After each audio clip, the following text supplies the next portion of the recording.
it says. Okay. All right. Hello, everybody. Hello, everybody. I hope you all can hear me. I hope you can see me. Right? Give me a thumbs up if you can hear me, and give me a thumbs up if you can see me, please. I would so appreciate it. Hello, everybody. Okay. What is going on here? I don't know what's going on here. Okay. I feel like I'm crooked. Okay. Okay. So, can you all see me? Can you all hear me? If you can, give me a thumbs up, everybody. All right. I'm assuming. Okay, great. So, somebody gave me a thumbs up. Thank you. Hello, Miranda Norris, Gypsy Girl, Elena, Debbie Bagley, Persephone, Inabug, Pamela Strutman, Susie Q, Cuba Lakeland, Sandra M. Who else? Carol Little, Jacqueline Nell, Amaryllis, Sherilyn Schaffner, Bird Brain. That's new. Bird Brain, are you new here? If so, welcome. Sassy T, BC Free, hello. Debbie Bagley, of course, I mentioned her name. Kathleen Cheney, Dimar, hello. Texas Patriot, as always, hello, hello, hello. Right? Oh, wait. What am I doing with my hair? I don't know. Well, it is what it is. Jeanette, hi. Okay, so yeah, I actually set it for 4 o'clock, and then I try to go back and edit it and make it for 3:45 so we can start earlier, but it just wanted to start at 4. So Rockin' Robin, hello. Mary Fagan, hello. So wonderful, wonderful. I'm so glad all of you are here. I'm going to make a quick couple of notations. We will say, give me 1 second.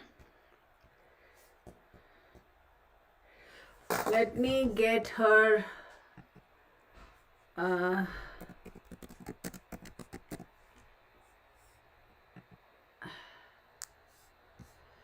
Give me 1 second, everybody. Jeane Mortenson. She was born on June 1st, 1926. And her name was, give me 1 second, okay?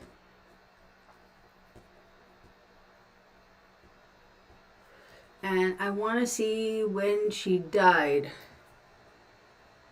So this is date of birth, date of death, August 4th, 1962. Okay. So while y'all figure out your hellos and what have yous, let me, Lissolette Nielsen, hello. Miranda Norris, hello. Okay, let me do my work over here, all right?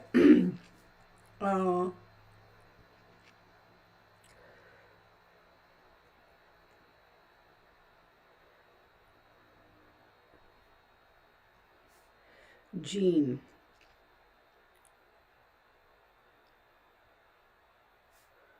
Mortenson. 6.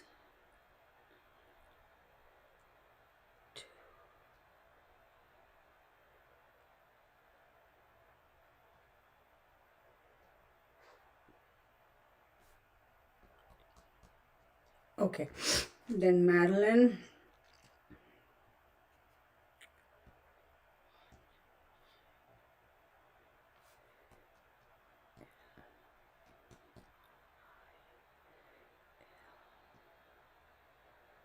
Uh, 7.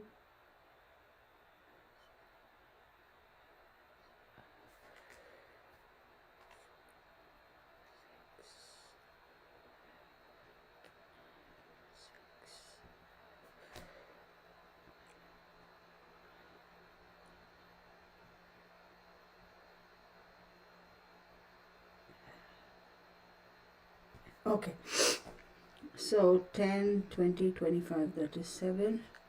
10, 12, that is 3. Okay, 10, 20, 30, 36, 38.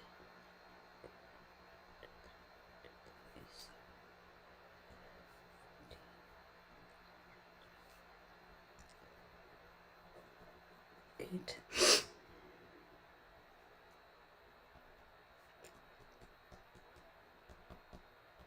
6. So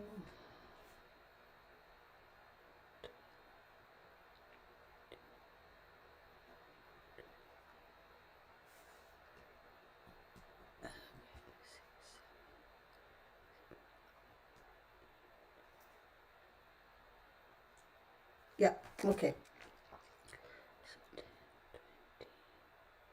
20 plus 18 is 38.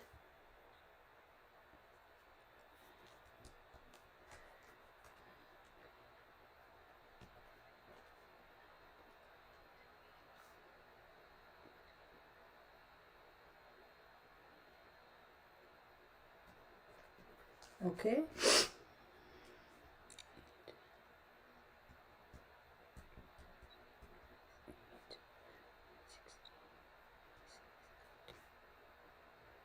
Hang on, you guys. Hang on. 8.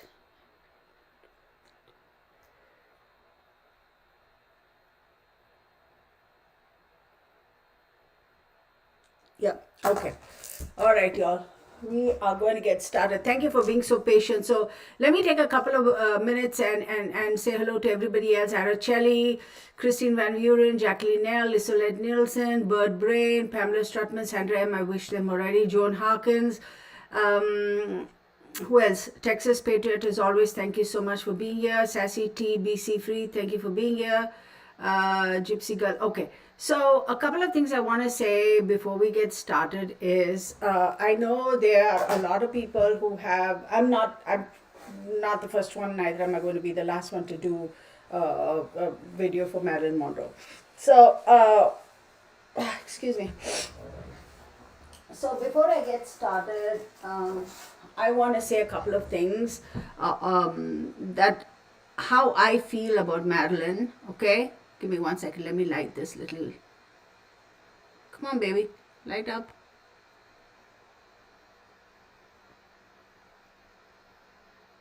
Come on. Oh, that's weird. Okay. All right, there we go. So I am lighting a little candle for Marilyn, okay? This is a little tea candle for her.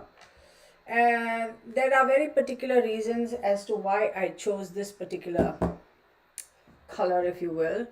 I have my little thing over there, white, okay? I'm going to set it here. I have my incense, I have the other candle, I have all that going. Couple of things I want to say before I get started is I truly appreciate her. I have to say it's very, very unfortunate. I don't believe she died of natural causes. I don't believe she committed suicide. Just my opinion. And before I go any further, let me say disclaimer, this is for entertainment purposes only. These are my observations and my opinions. Please do your own research, do your own diligence, form your own conclusions, form your own opinions and come to your own conclusions. And this video, the premise of doing this video is just, like I said, for general kind of exchange of ideas type of a thing. And this is not in any way, shape or form intent to create a ruckus, if you will, in society or whatever. These are just my observations. I will say it one more time. She did not commit suicide. She did not die of natural causes. Having said that, there have been many occasions before I do that, let me say, there are a lot of books out there about Marilyn, a lot of articles about her. Let me assure you, as God is my witness, I haven't read all of them. I haven't actually read any of these books on Marilyn, believe it or not. I just haven't. And people may say, oh, well, I'll bet you did, and this, that, and the other. Look, you are entitled to believe what you want. But as I said, I know, as God is my witness, I have not read any books on Marilyn. Articles, yeah, like, once in a great while on her anniversary, something pops up in the news or whatever. Yeah, sure, I have read those articles.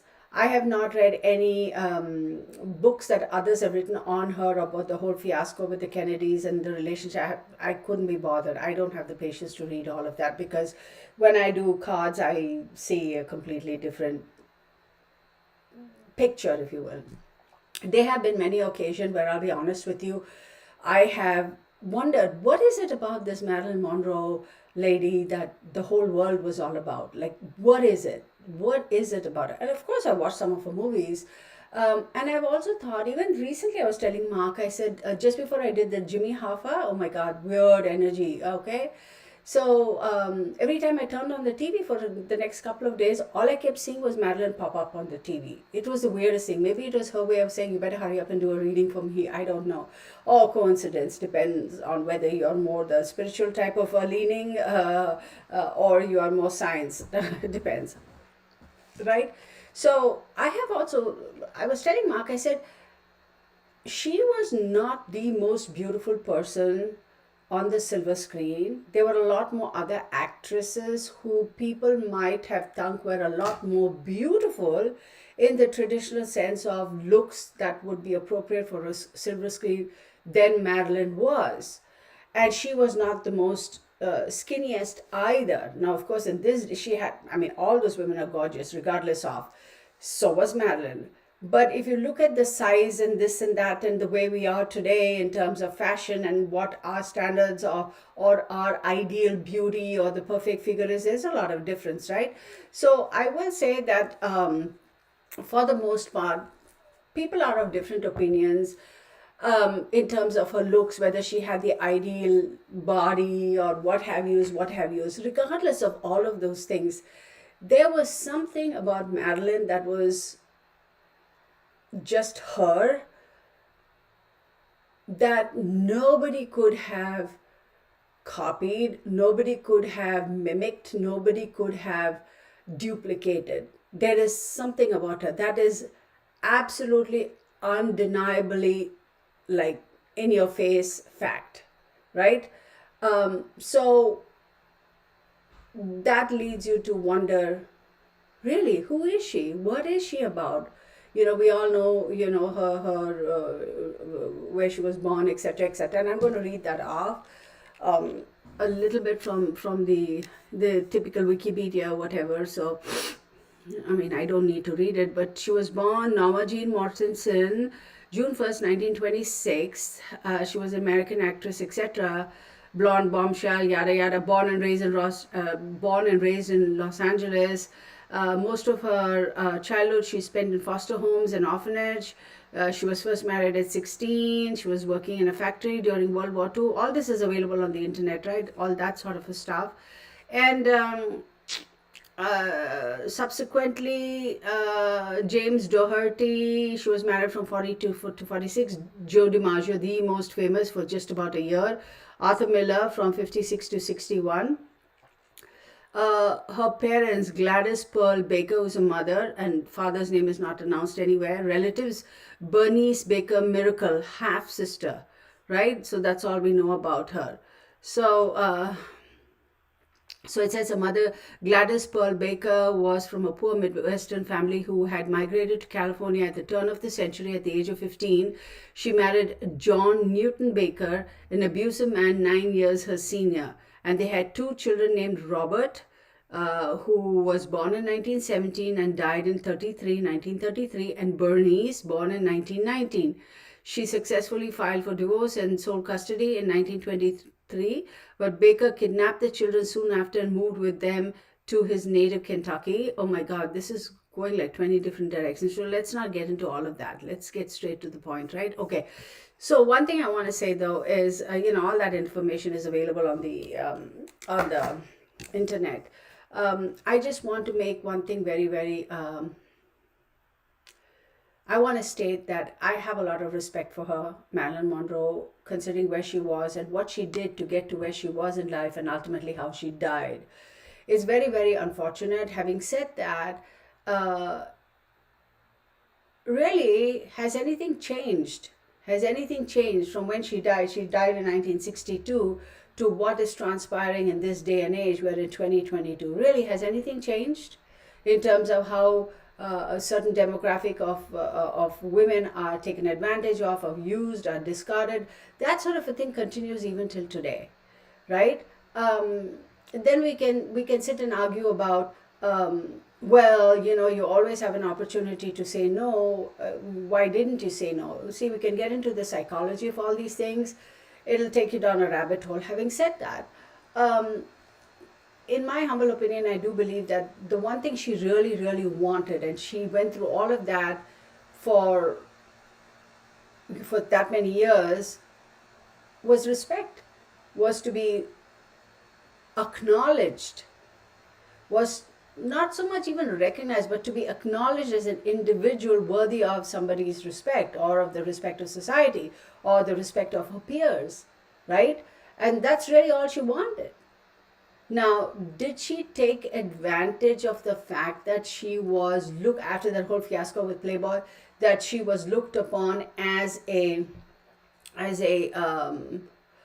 bombshell, that sort of a thing?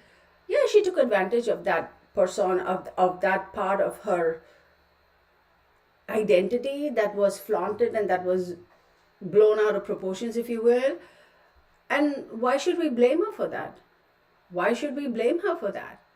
There was a lot of talk about how, oh, she could have at any point in time distanced her. We all know the dramas about what happened between her and the movie studio she was at when all that Playboy stuff came out. And Hugh Hefner, in my opinion, really did take advantage, because he is a businessman. I'm going to do a live stream on Hugh Hefner. Having said that, he is a businessman. He doesn't give a flip about women. I don't care what anybody says about Hugh Hefner. He has zero respect for women.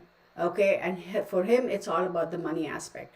So when he realized where Marilyn Monroe was in terms of her career with regards to movie making and her stance in the studios, or her position in the studios, he capitalized on the fact that he had these pictures of her, and without her permission, went ahead and published them. So he capitalized on an opportunity. He was like, I'm going to make hay while the sun shines. From a business perspective, was he justified in doing that? Leave that aside. From a moral perspective, was he justified in doing that? Leave that aside, because it depends on who you're talking to and who you're asking these questions. So she really was like, I had to do whatever I had to do to get ahead in life and to be able to survive and be successful. And if people, every time people saw me, they looked at me with a particular lens, she soon enough realized that that lens, the image coming through that lens, was the best opportunity or the best option she had to be able to get ahead in life. And she went ahead and did that. So why should we blame her? Right? We shouldn't. I mean, there are a lot of people saying, oh, she deserved it and she was this and she was that. No, absolutely not. Hats off to her. So this is just a little bit of the way my mind works. And another thing I want to say is, for all the glamour and the glitz and I'm not even looking at the chats, y'all, because I'll get sidetracked, okay? For all the glamour and the glitz and the makeup and the studios and the lights and the garments and all that stuff, she really was a very, very simple person. This is my observation, my opinions, and my cards are going to tell me that. She really was a very simple person. Very, don't misconstrue my words, but very bland, okay? Very, see, when you say simple, people can misunderstand and say simple as you mean IQ level. No, not that way. Simple as in a very simple person. Like, she had very minimum needs and wants and, that sort of stuff. Very bland, and I'm going to say use another word, but that's the only way I can express myself. And please, nobody come at me and say, oh, racial terms and all that, because then just get away from me. Very bland, very simple, very vanilla, very basic, simple, right? But it is this image that she had somehow by default fallen into, and therefore realized that was her best option, and then cultivated it and finessed it and tweaked and changed and everything and polished it and everything, and she presented that's fine. But the real Marilyn Monroe was very, very, in all honesty, very simple. And I do believe at the end of the day, when you look back at different stages and phases in her life, whatever she did and why she did, if you break it all down and peel off all the onion layers, she was just seeking acknowledgement. She just wanted to be like the others, her ideal image of what an ideal life is or whatever. And considering what she went through as a young adult, as a young child and all that stuff, that was her pursuit.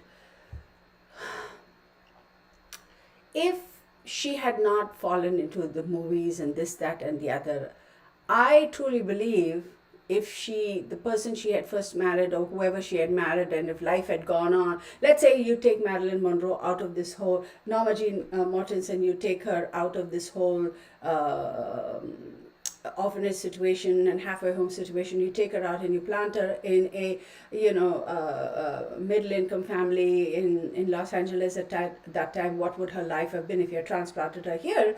I would say she would have just gone on to be just like most women her age, her peers, like, either fall into a career of some sorts or get married and have children and be a homemaker. She would have.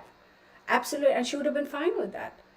But then you get into a different aspect of, was it karmic? Was it some kind of a past life situation? This, that, that's a whole nother dimension. And we'll get into all of that. I'm quickly going to read the chats before I get going. Okay, so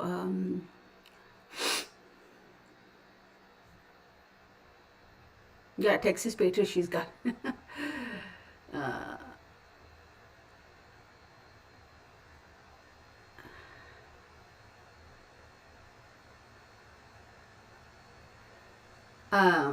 So somebody here says, I think she had mental issues, and somebody else says probably depression or such. So let's leave that. See, let us think about this for a second, right? If oh my God, I'm hot. If you are living a dual life, and there is this particular image of yours that is constantly fed to the media, and people just see that one dimension of you, and they assume that one dimension is all that there is to you, and here you are knowing very well that there's more to you, and that really isn't all Marilyn Monroe is. Wouldn't you be like having mental, emotional, spiritual battles within yourself? Absolutely. So I did a little bit of math. So, I thought about it, y'all. I thought about it. I am doing this video of all the people, Marilyn Monroe. This is silver screen Sunday matinee. This is a premiere. Should I go get dolled up and put on some red lipstick and do my hair and all that? And I thought about it. I seriously did. And I said, no, I'm not.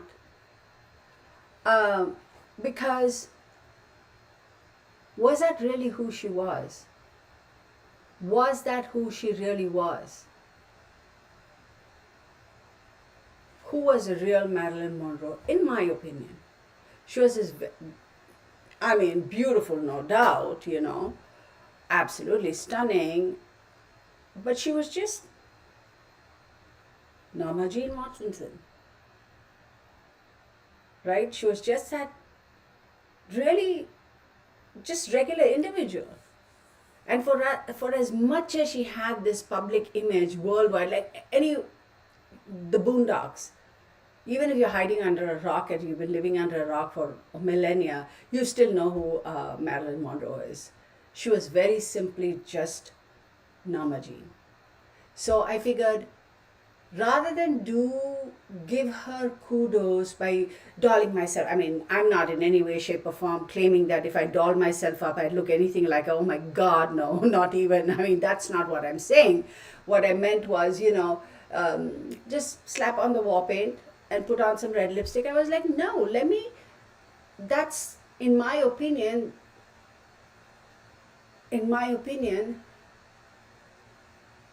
that's not the image I have of her in my mind. The image I have of Norma is not Marilyn Monroe, but Norma Jeane. And she's a very plain, albeit beautiful person, and she just liked to hang. So I was like, okay, we'll just do that, right? Because I really did think about it. I was like, maybe wear that. I do have like a whole wardrobe of clothes, but not the exact garment she wears and that sort of stuff. That's not what I was trying to do, and I was certainly not thinking of going and getting a wig and doing all that. Oh heck no! But you get what I mean, right? So if I tell you the thoughts that have come to my head, and I wonder if she's whispering, but I did do a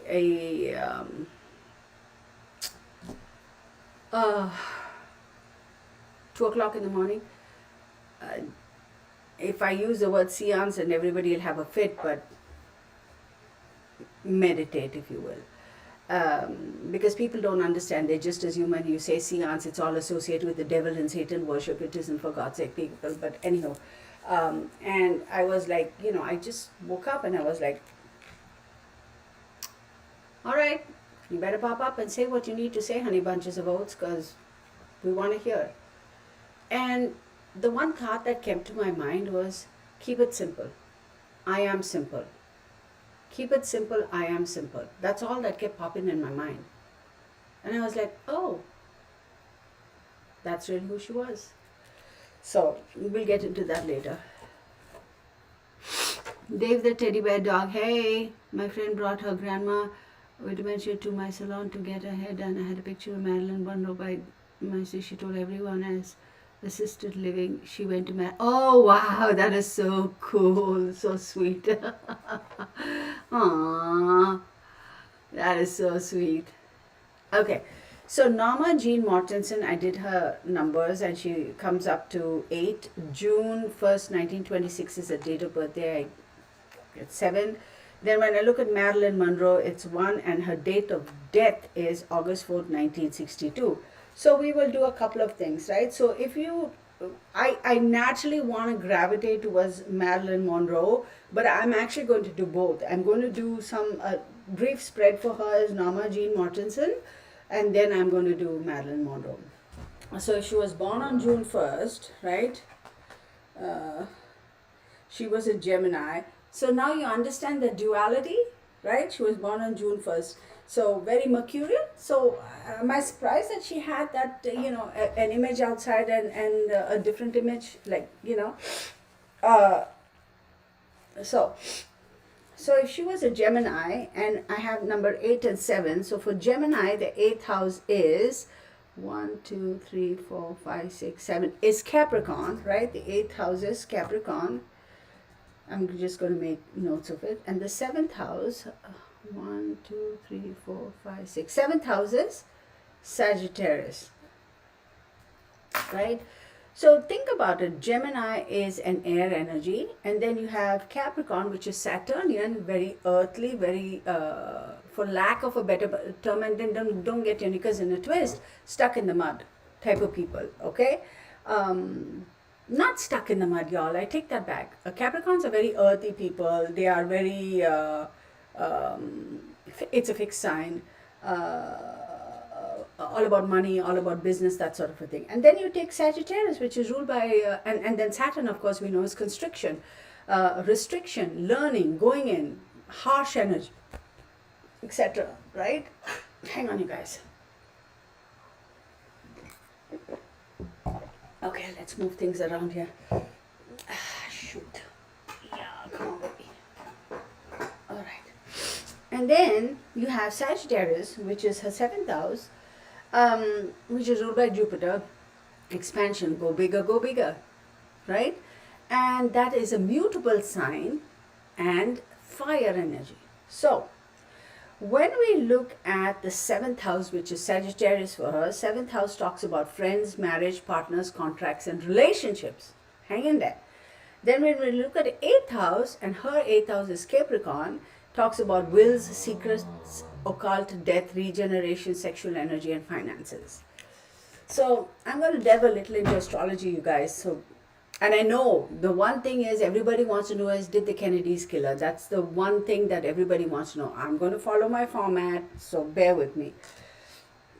So when we talk about the 7th house being friends, marriage, partners, contracts, and relationships, and you throw in Jupiter there, it is but natural that no matter who she married, okay, at whichever age or stage in her life, she would have been the follower. But you throw in the Gemini, okay, which is her sun sign, and that can be a little bit contradictory because there are certain aspects of Gemini that are fixed, right? And certain aspects that are mutable. So And you throw in Sagittarius. It is but obvious that she married men who had fame and fortune. I'm going to kind of go all over the place. You'll have to keep up with me.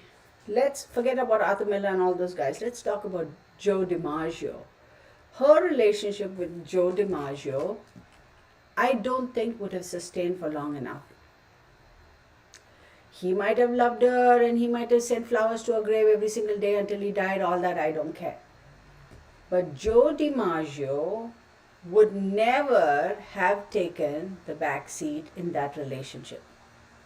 Marilyn Monroe didn't necessarily want to take the driver's seat, but because of her fame and the things she did, right, during that time when she met DiMaggio and they got married, she was propelled to the position of being in the driver's seat. She didn't particularly seek out to do that. Okay? And therein was an ego issue with Joe DiMaggio. It was not necessarily a good match. Now, I have not looked up Joe DiMaggio's date of birth, but let's take a look.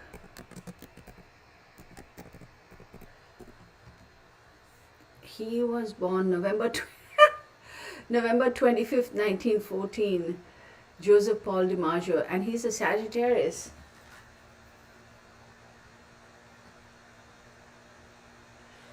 Funny thing is, okay, Geminis and Sagittarians are a fairly good combination, but Sagittarius at some point in time, would have felt that the Gemini was a little bit untrustworthy, and Gemini would have said, well, screw you. And once you say screw you to Sagittarius, it's done. So, as much as on paper they might have looked like a perfect good match, in reality, in my humble opinion, they never were and they never would have been. I truly believe it was more so, again in my humble opinion, it was more so a stunt or a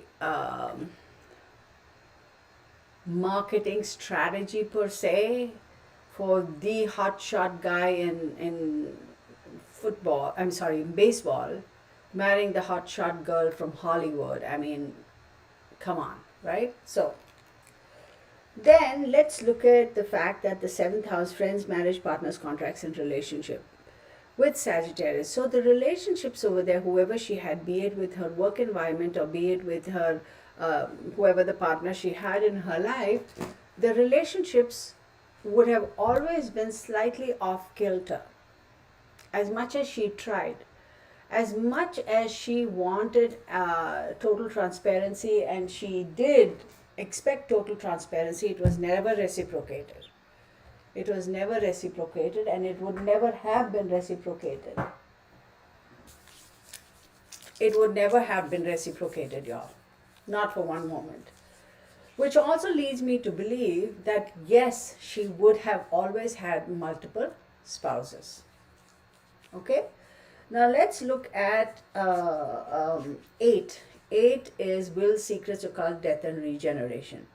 So Gemini is ruled by Mercury and Capricorn is ruled by Saturn.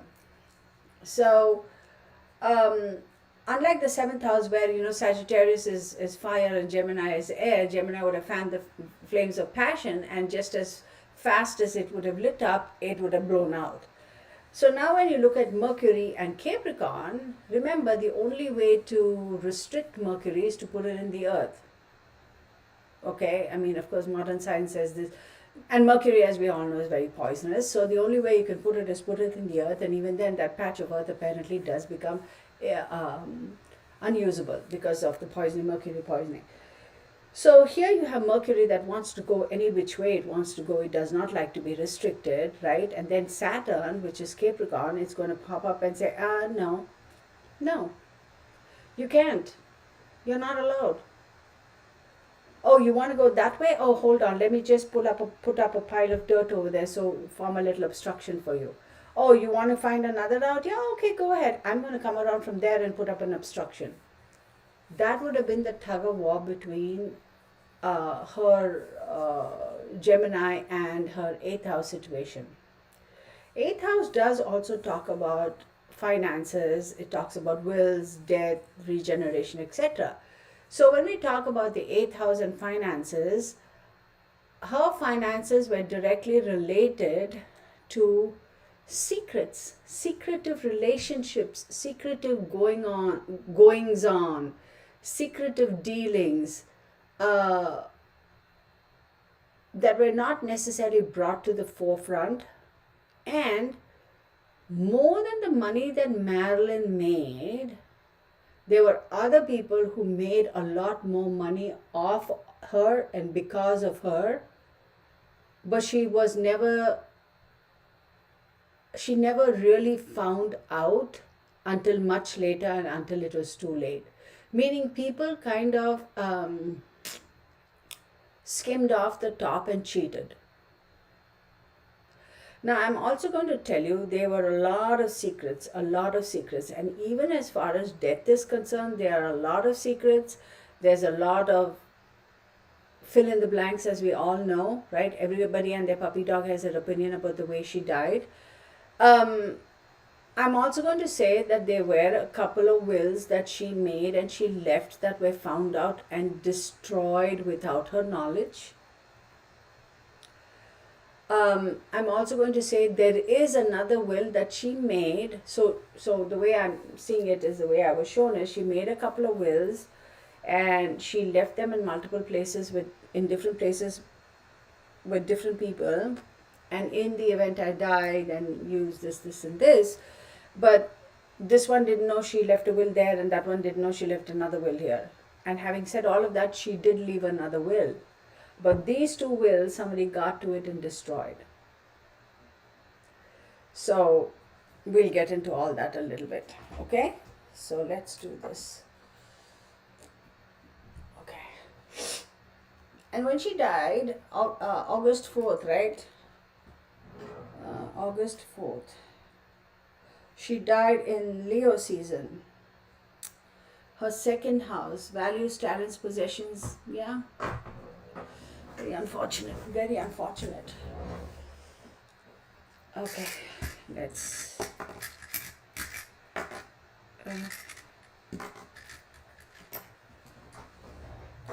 Y'all are in for a long long live stream today. I hope all of y'all are prepared for it. You'll have your cup of tea, cup of coffee, whatever. My bunny's prepared. He's groaning here. How are you, bunny? Hang on, you guys. I'm not rushing today. I am just not rushing.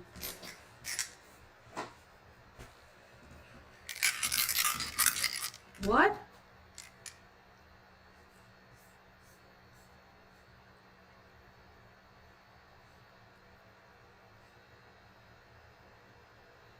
Okay, let's just focus on Marilyn Monroe, okay? Let's just focus on what we are doing today.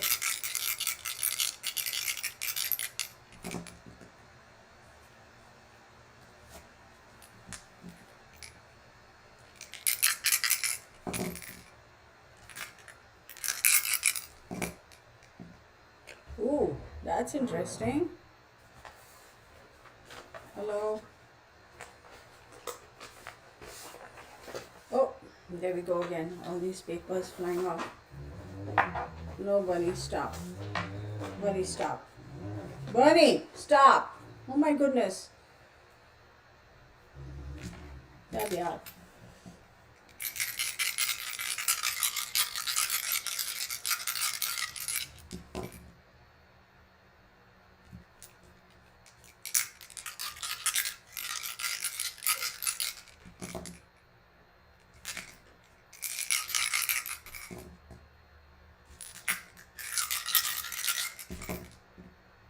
Okay.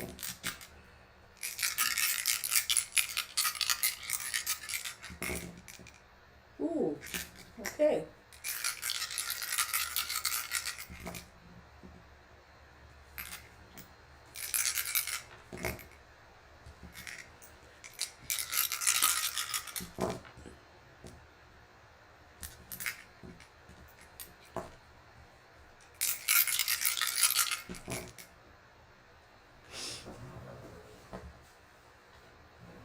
Okay. All right. That is fantastic.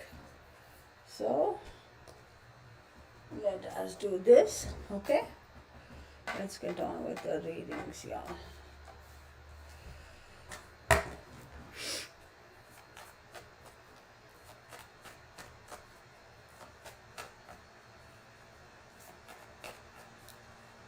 Hey Karen, good to see you. Queen of Wands, Kylo, Lady Sophia, Alia Ali, hello Alia, Sandra M, Gypsy Girl, who else have I missed? Rock and Robin, Nina Bug, Sherlyn, I hope you're doing okay, Sherlyn. Oh my god, yeah, it was a PR stunt, Gypsy Girl, yes. Oh my god, Sherlyn, I just saw your thing here. 7 hours in the emergency, yes, high fever, but no COVID and no flu. Oh my goodness, girl. Sonia Bota, I hope you're doing better. Okay, let's get on with this because I'll get. Yes, thank you, Texas Patriot. Let's focus on Marilyn Monroe. Let's set aside all our personal things and everything and just.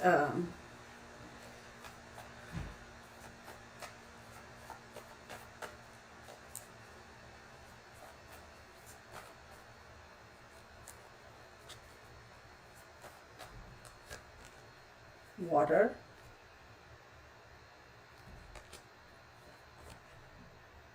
Saturn. Am I surprised Saturn popped up? No, not at all. Am I surprised that water popped up now? Neptune. Air. Gemini. Not at all surprised. Venus. Not at all surprised. Not at all surprised. Let me take a quick look at JFK. Let me see when his birthday is. May 29th.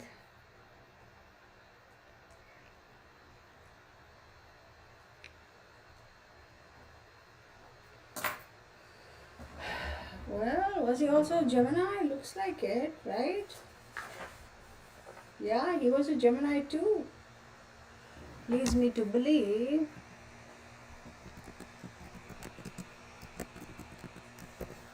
Hang on, y'all.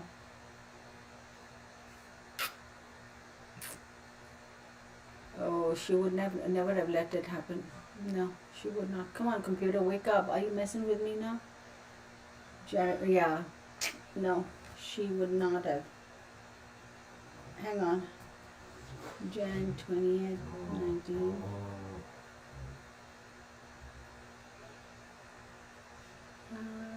I'm sorry, July 28th, 1929.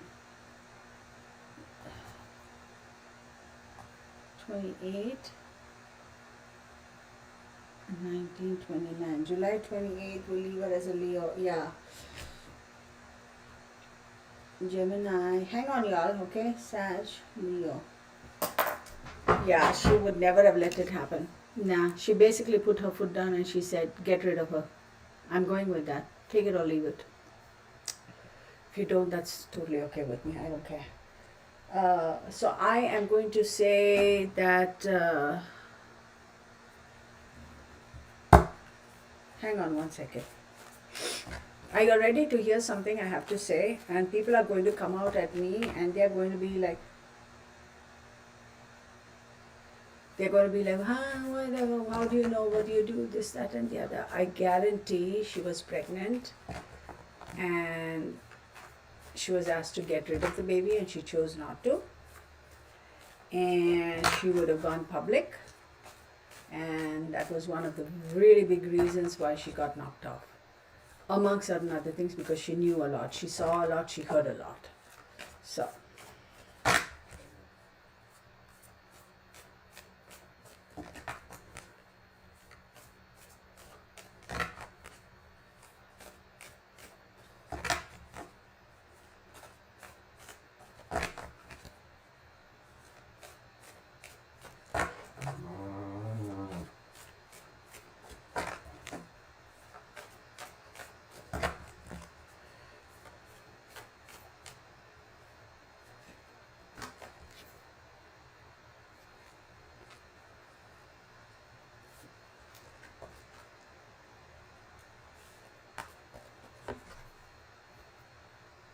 Am I surprised?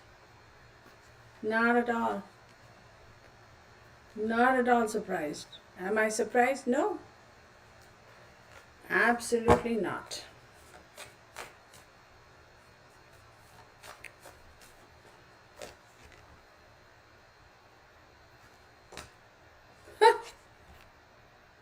Oh my God, y'all, this is no jokes.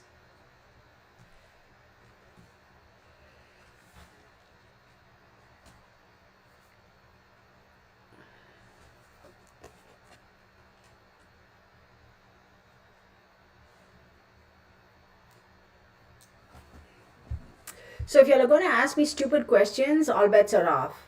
Pay attention to what I'm saying, and if you cannot keep up, then get off the train. That's all I'm saying. I'm seeing some comments here that are pissing the snot out of me. That's all I'm saying. So we have the water, Saturn, Neptune, air, and Venus, and then we got 13, which is death, right? And then we have um, the Tower card, the Hangman, Strength, and the Lover's card. Let's break it down. Water, as we all know, rules Cancer, Scorpio, and Pisces. It's emotions, right? And the power of water too, sometimes, overwhelming emotions or complete disassociation from one's emotions. Then you have Saturn. So Saturn pops up, and Saturn is all about restrictions and teaching you hard lessons. The fact that Saturn has popped up after the water shows that her emotions, her feelings, her emotions were restricted. She was restricted. She was stopped from expressing her emotions and her true feelings. Then we have Neptune.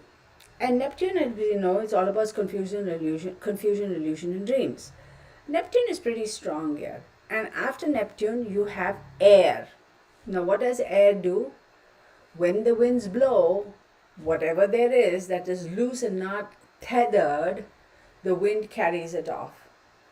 So her feelings, her emotions were all scattered, and she was unable to, even though Saturn said restrict and don't show and keep your emotions under control, put a lid on it, your emotions, your feelings don't matter, put a lid on it, she could not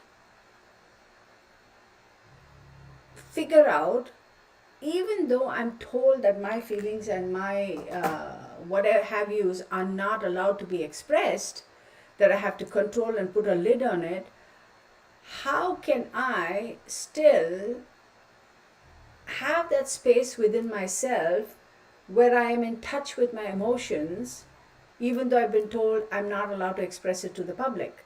You get what I'm saying? So she was very confused about those things, and she didn't know how to break those bonds such that she could go about expressing herself or what she was going through or what she felt or what have yous without causing chaos for these other people. Now, in all honesty, expressing herself would not have caused chaos for these other people, but these other people, if you know who I'm talking about, they were people in power. So if she had gone around talking like she normally would have if she was in a relationship with somebody else, it would completely destroy those other people. So she was confused.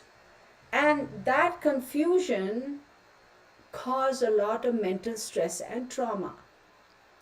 Keep in mind, with Gemini being so mercurial and all in their heads, they do tend to get up in their heads. Add to that this Neptune aspect of it and all that turmoil, I can understand if she did have a need to take prescription medicines to calm her down or what have you. I can understand that. Okay? Now, did she set out to be an addict? No, she did not. Considering the amount of emotional and mental stress she was under from this other people, meaning the political people who she was mixing with, and also trying to find a balance and continue to make herself self-sufficient, what's girl got to do? I'm also going to say at this point in time, the other people, to a very large extent, hindered her career from progressing. She did try to break away from that for quite a bit, but it was an ongoing thing. As much as we, the people, public, know when she first met JFK, there's been a lot going on behind the scenes even before then. And I do believe that on and off, it was like a tug of war. I want to break away from you. You're a drug. I cannot stay away from you. I want to break, that weird codependent kind of a relationship. And it pops up here with the 13 card. Anyway. Then we have the hangman under Neptune, right? So the hangman, no, let's not get into that. We have the Neptune and the air. Then, which I explain now, then we have Venus. What is Venus? Venus is the epitome of femininity as we know it, as we understand. Venus is it's female, it's feminine, it's emotions, it's the moon, it's money, it's finesse, it's glamour, it's this and that, fashion and beauty and all that stuff. It's love, it's finances, right? I can quite understand, Bunny snoring, I can quite understand why we have, I'll show you now, but I'll come back to it. See, we have Venus and we have the Lover's card right under that. I can understand what that attraction was about. Okay, now let's go back here. So we have Venus and number 13, right? So whether you call it the devil or death card, whatever, whichever way you want to look at it, those emotions and the fact that she had that codependent relationship with Dingleberry. I have no respect for their family, y'all. I'll tell you that up front. And I'll tell you why. Let me segue into that a little bit now. Is it very sad that JFK Jr. was offed? Yes. Is it very sad that JFK was offed? Yes, I get all that.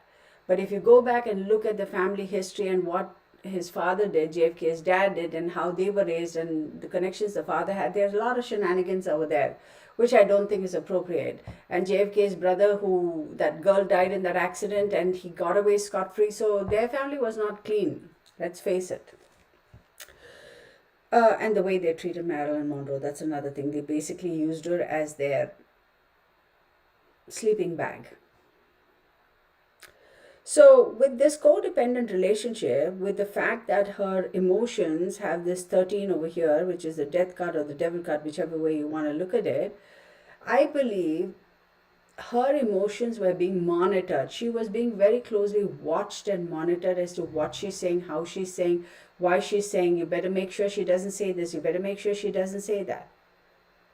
Because whether it is a relationship with JFK, Arthur Miller, with Joe DiMaggio, whatever, she was never given equal respect in the relationship as in 50-50. She was like a prop for these guys. She was just literally a prop. And that's what bothered her.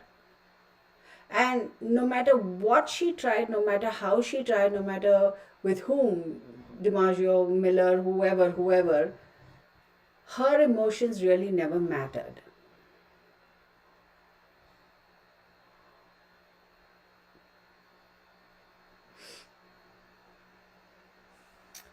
Hang on one second.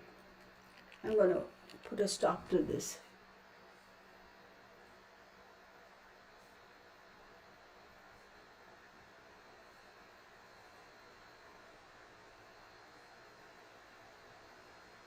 Thank you, Michelle.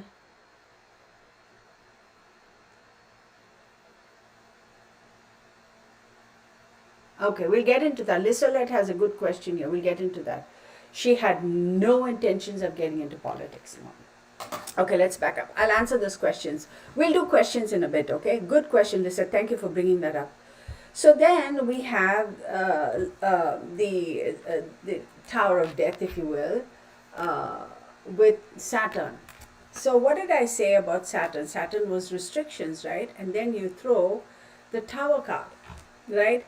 The Tau card is Mars, is disillusionment of partnerships, relationships, enterprise, what have you. So when you put Mars and Saturn together, it's like a double whammy, right? Mars is like doesn't Mars is like, let's take action first and then let's first do and then we'll think about it later. Mars is instinctually going for the jugular. Mars is chop, chop, chop, chop in karate shots type of thing, right? It doesn't think. It says, oh, I need to beat up somebody, I'll go beat that person up and then I'll ask questions later. So, Mars is that fiery, feisty energy, that very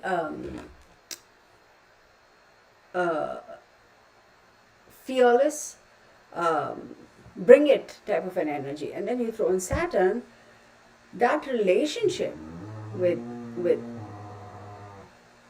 sorry, my saint over here, that relationship was destined to be destroyed with JFK. Now, regardless of whether it was JFK, regardless of DiMaggio, whoever, her relationships never stood a chance. Whoever she had a relationship with, she never stood a chance.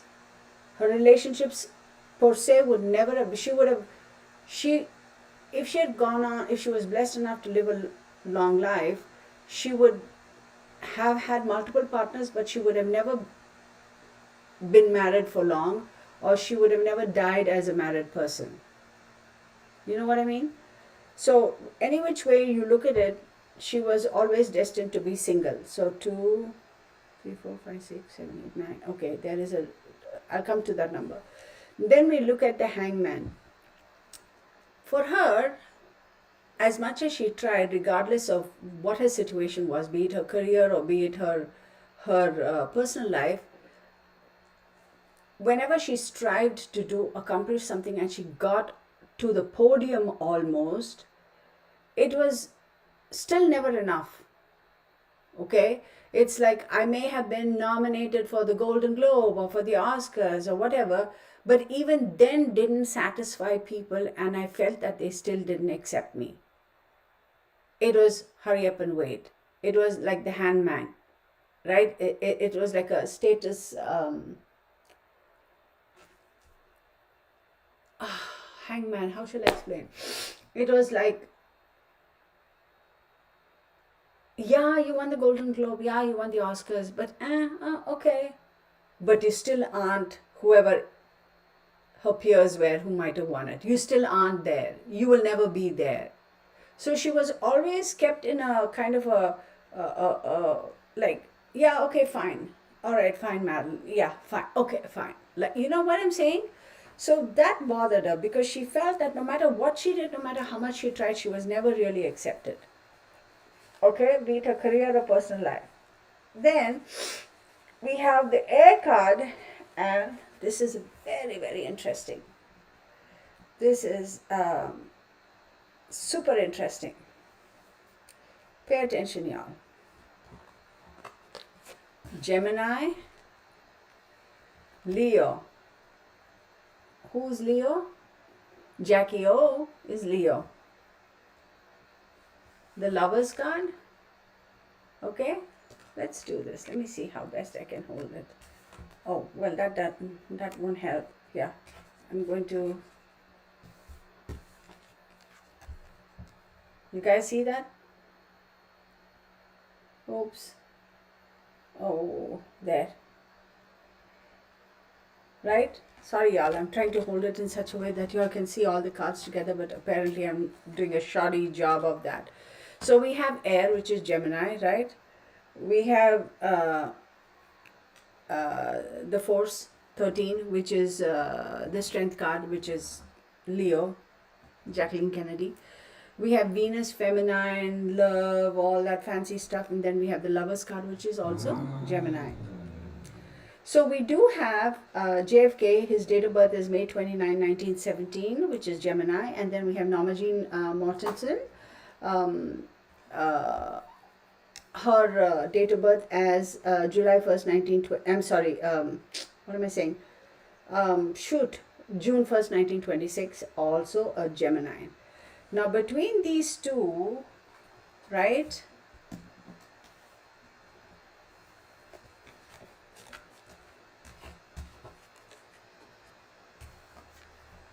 Gemini, Leo. She would never have tolerated it. She has a bigger hand in this than people would like to believe. Because the public always looks at Jackie O as, I see, again, these are my opinions. If you come at me, then hey, then you're just showing yourself up to be a fool, because like I say, these are my opinions, right? I mean, you don't have to agree with my opinions. That's totally fine, and I don't have to agree or accept your opinions. So when I say things like this, please know my observations and my opinions. And this is for entertainment purposes only. Do your own research, do your own diligence, form your own conclusions, and on your own opinions. As much as people would like to think that Jackie O was, this poor, this classy, honey, let me tell you, she was beautiful, she was classy. I get it. There is no denying that. Very well dressed, very classy. I mean, I don't think anybody will ever match up to her as far as first lady is concerned, in terms of her, again, my opinion, because she was just she had a very, very good sense of style.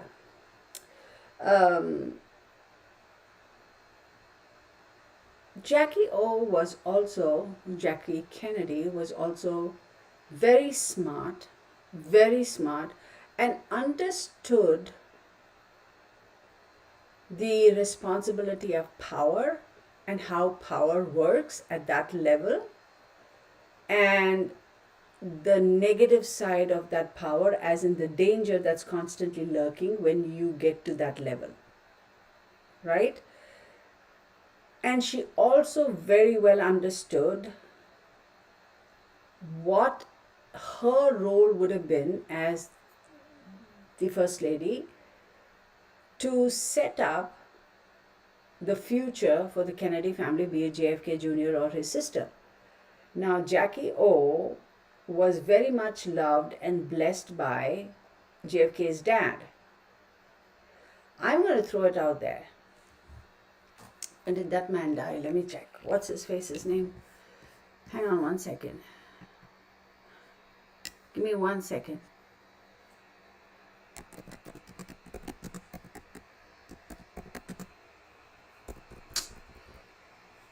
Hang on. Dang. Give me 1 second. Joseph P. Kennedy died on November 18th, Scorpio, right?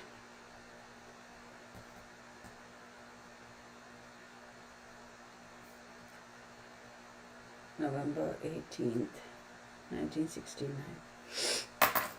He very much appreciated, very much supported Jackie O, because he felt that she understood what it meant to have a family in power for multiple generations, and he felt that she would do what she needed to do in her way to facilitate that power going down generations. Do you get what I'm saying? So I would say in this whole drama, Joseph Kennedy and Jackie Kennedy, I think, played a bigger role in the demise of, hear my words, don't twist my words, they played a bigger role in the demise of Marilyn Monroe than people would like to think. Okay? Jacqueline Kennedy would never have allowed John F. Kennedy to continue a relationship with Marilyn Monroe. She would never. The amount of pressure he had was unbelievable. Now, if it wasn't for all that pressure, would he have continued to have had a relationship on the side with Marilyn Monroe as long as it didn't interfere with his presidentship or whatever his political aspirations were? He would have. In all honesty, if he had shown Marilyn Monroe and assured her and shown, not just by his words, by his actions, that he would have always been by her side and truly did care for her as he claimed, and was willing to, uh, keep that relationship going and not let anything come between the two of them, she would have moved heaven and earth to be there. I mean, to be his, I hate to say this, but his side chick. She would have been fine because she really did care that much about that man. But over the course of certain situations, certain circumstances, certain whatever conversations, overhearing, finding out, etc., etc., she realized that that would never have been allowed. That there were forces working really hard to not let that happen. Okay? So,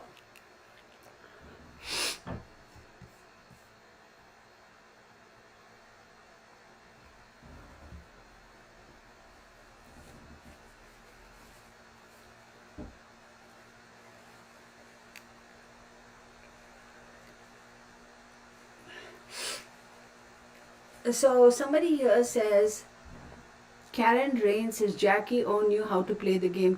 Oh, girl, you hit the nail on the head, Karen. Karen Rains, absolutely. She was very smart. Very smart.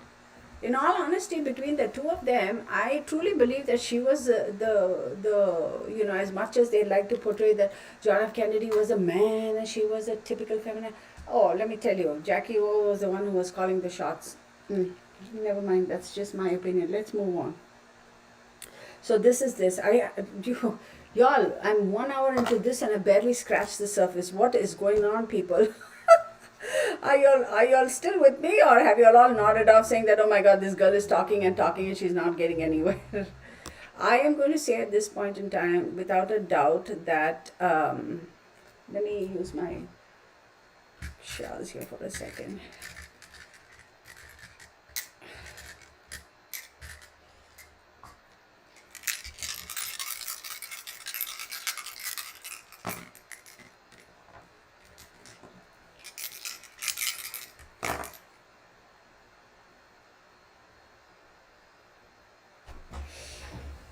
Oh my goodness.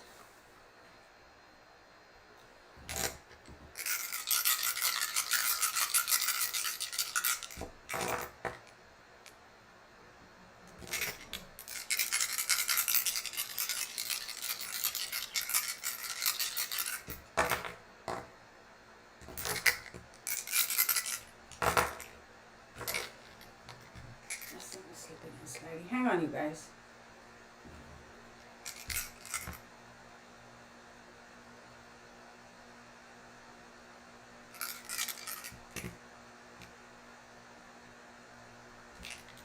Oh my god.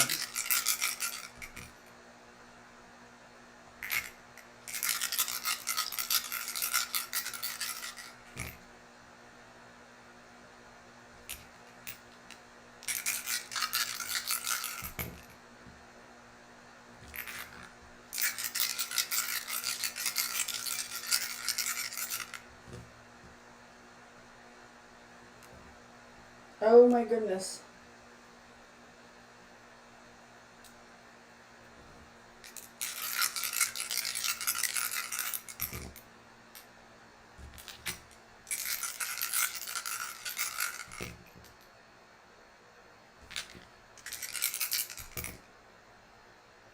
Y'all, oh my god, I'm about blown away.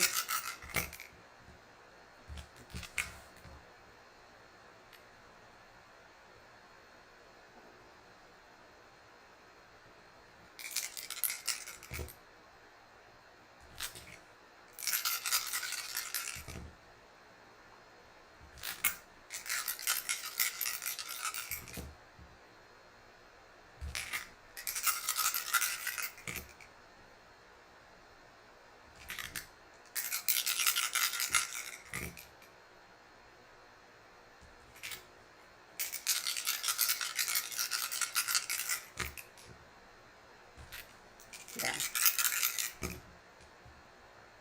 Nope.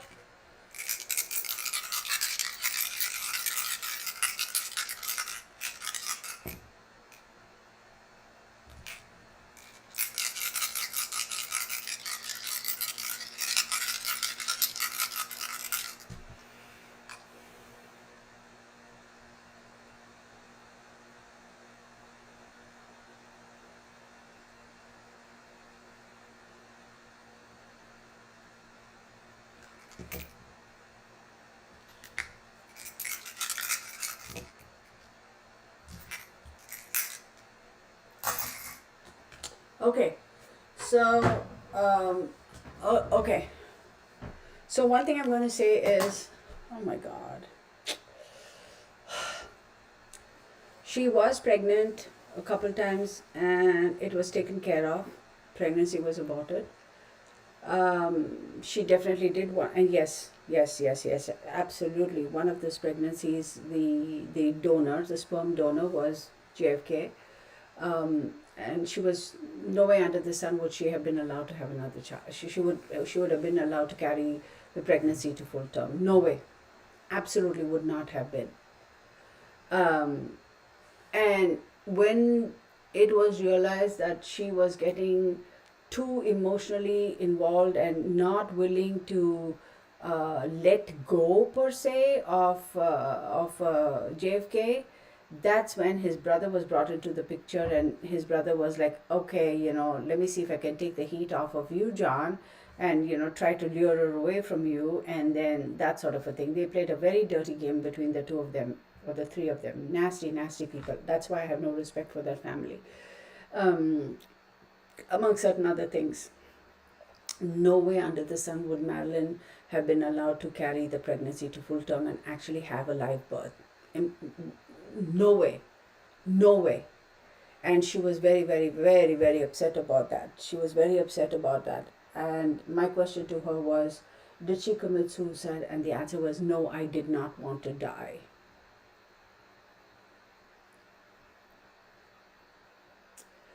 Whew, that took the wind out of my sails, y'all. Give me a second. Oh my goodness. Okay, let's get back to this. Her answer is no, she did not want to die.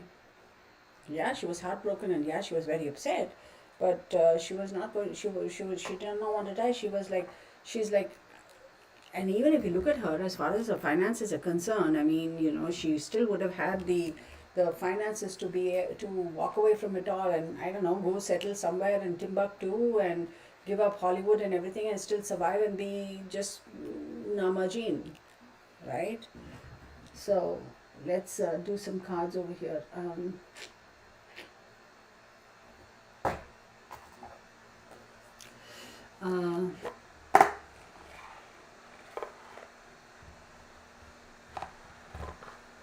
oh, let me see. Let me see that. I know Oasis was disappointed Jackie was never at his side after marrying her. Yeah, she didn't give a flip. I don't care what anybody says about Jackie Onassis, but I don't think for even a minute that she's all that everybody makes her out to be. Okay, somebody. We have some sleepers and peepers in the house. Do we?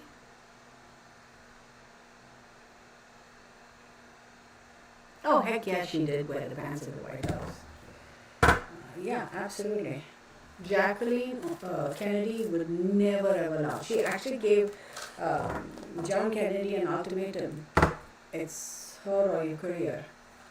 Because Jackie would have destroyed his career. Absolutely. She would have destroyed his career.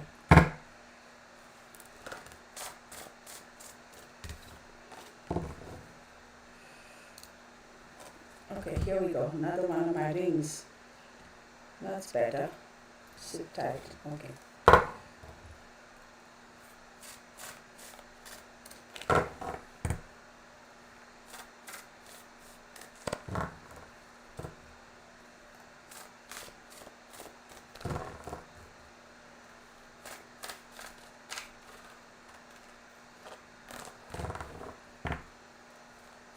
Oh, thank you, Kelly. I appreciate you.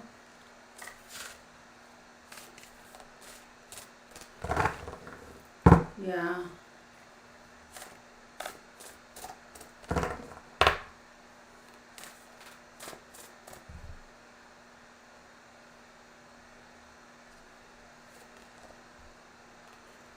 Absolutely, there was a child, pregnancy, 100%.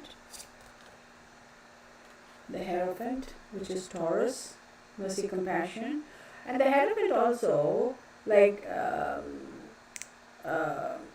keep in mind, talks. The Hierophant also symbolizes, the church, the power, organization, institutions, that sort of a thing. The Empress, she was 100% pregnant, y'all. 100%. Marilyn Monroe was 100% pregnant with a child by JFK, and the organization on top refused. They were like, no, she can't have that. We can't allow her to have that child. Impossible. You got to do whatever you got to do to take care of that. And she was 100% pregnant with a child. I'm going to go so far as to say a male child. I'm absolutely going to go so far as to say a male child. Because if it was a female, I would have got a moon card over here or another Venus card. We have Four of Cups. Surprise. They were surprised by this pregnancy. They were like, oh, shoot.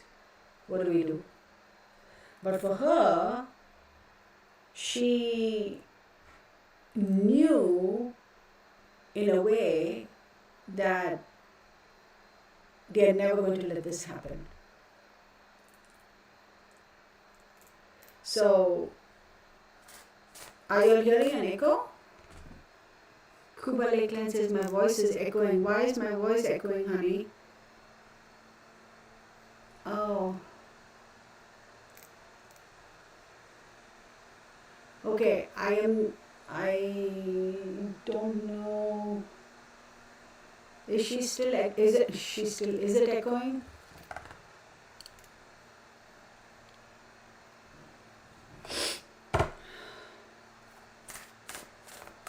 I'm sorry if it is echoing, y'all. It's the same room. The door is closed. There's stuff in this room. There's no way. It's not an empty room by any way, shape, or form. So I don't know why it is echoing. The candle hasn't flickered. Candle is steady, y'all. I cannot believe it. This candle has been steady. The flame. Let me show you. I mean, now it'll move because I'm carrying the thing.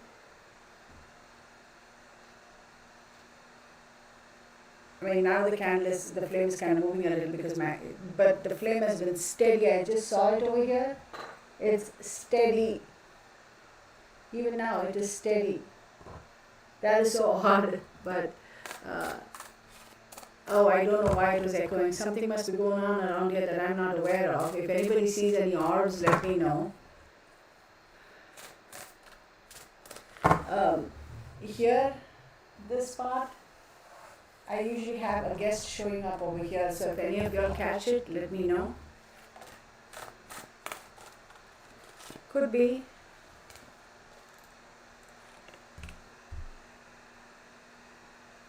Okay, this is the King of Swords. King of Swords pops up. Now,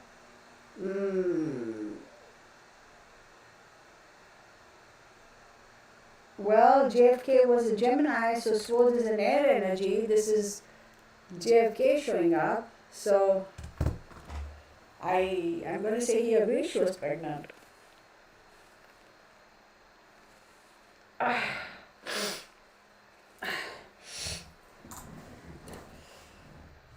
Okay.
Going back to this year.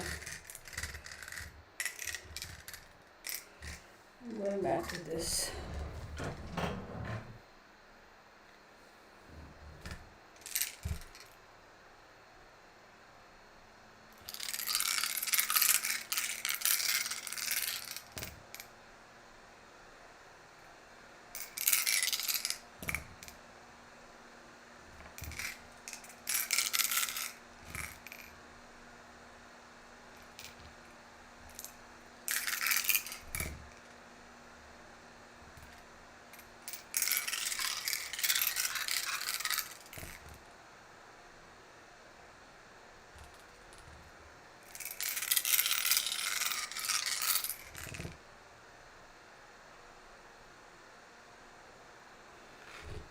Oh my goodness.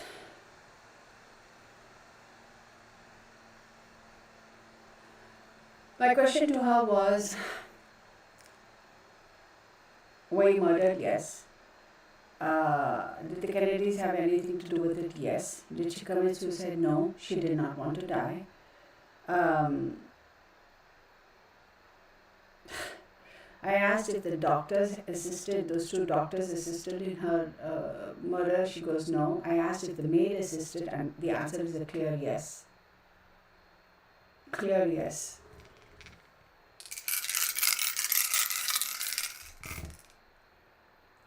Yes again.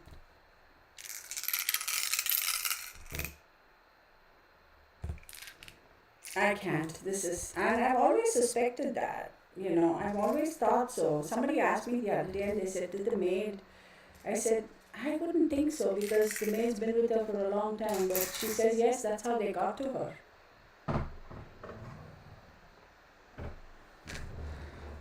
I'm going to get a little bit graphic. I don't know whether to say this or not because I know people are going to come at me and they're going to be crazy.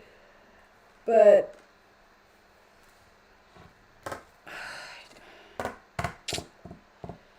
give me 1 second. Give me 1 second. I'm just going to.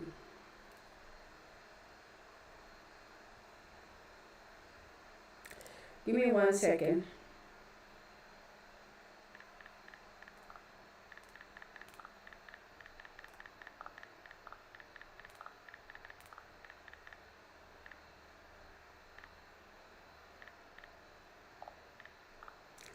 What do you call that substance? What is that substance that hang on everybody. I'm sorry, I'm having a hiccup over here. Hang on. Oh my God, what is it called, Almighty? What is it called?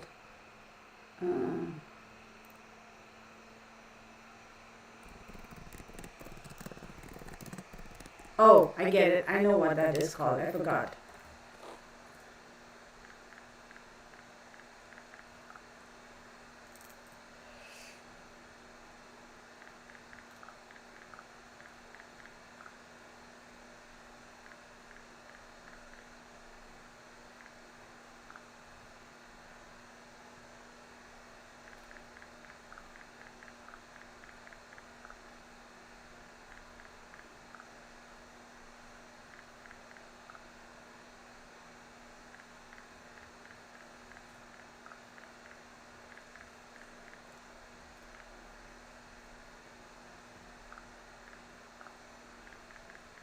Hang on, y'all.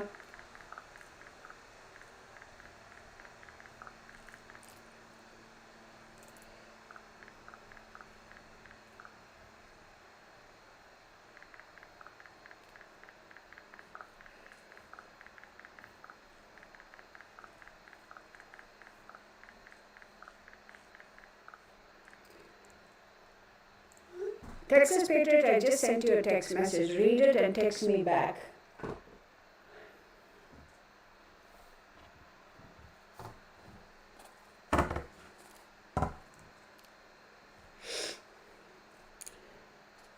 It's very graphic. Sorry, y'all. I had to. It's very, very graphic. Oh my God, Texas Patriot. That is so controversial. People are going to think I'm nuts, girl. People are going to think I'm nuts. Oh my goodness. Damn it.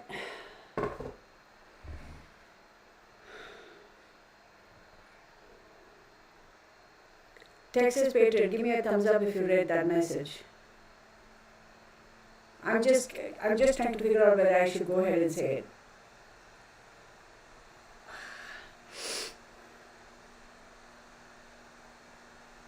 It wasn't fentanyl.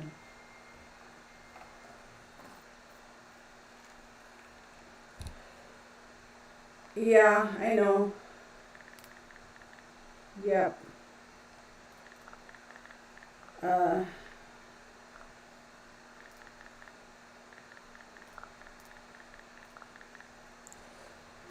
okay, give me 1 second, y'all. Okay, I want to say it, but it is like very, very graphic, and people are going to go nuts, and I know I'm going to be called all kinds of crazy. But give me a second. Let me just ask my spirit guides if this is what I really should do. Yeah, yeah. That's yeah, pretty much. Give me 1 second, okay?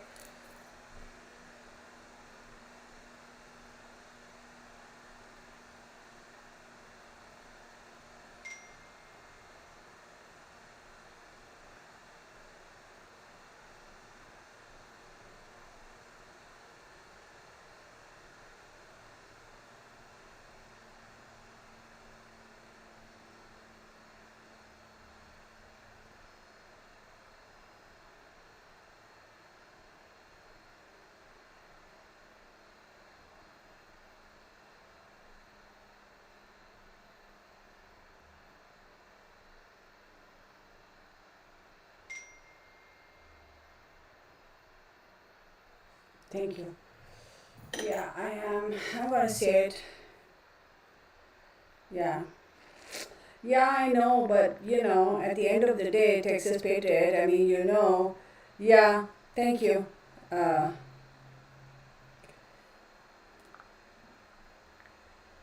um, okay, I'm gonna say it, y'all, because people are gonna come at me with all kinds of and call me all kinds of crazy, and oh, to heck with it. I am crazy. What are you gonna do? Disclaimer: these are my observations and my thank you, Gypsy Girl. These are my observations and my opinions. Um, this is for entertainment purposes only. Please do your own research, draw your own conclusions, form your own opinions, and use common sense, people. And this is for entertainment purposes only. So I do not think it is fentanyl. I do believe it was cyanide poisoning, and I do believe it was put in an item that she would have used on a regular every single day, and it was introduced, it was put in that item, her personal care item, by her maid, and that's how she was poisoned. So then nobody would have found like injection marks or cutting her wrists or anything like that. They would not have found any of that. But I will also say, and this is a clear message, that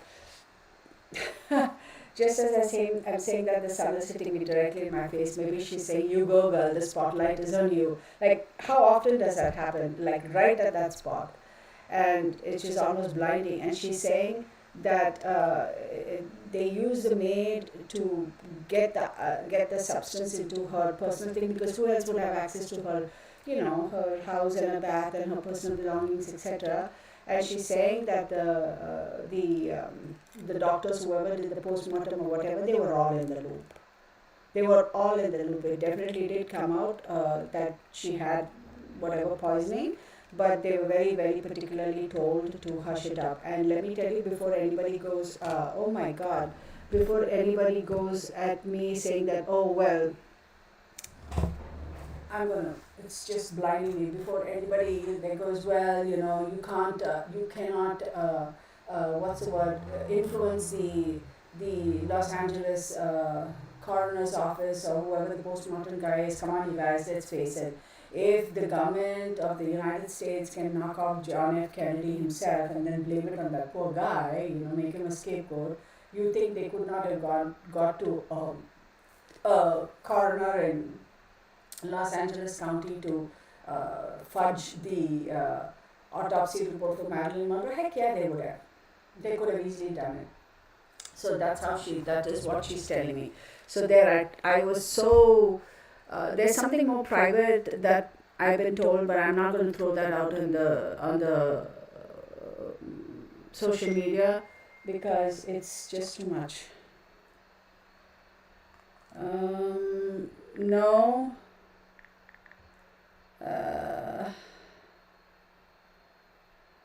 Mm,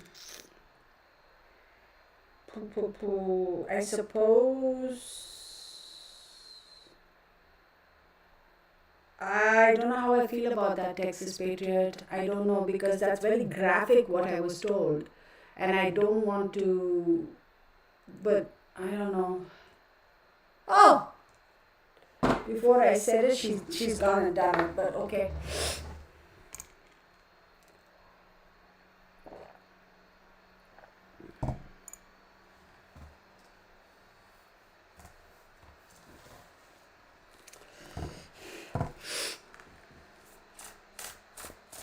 Okay, before you all go crazy, please, disclaimer.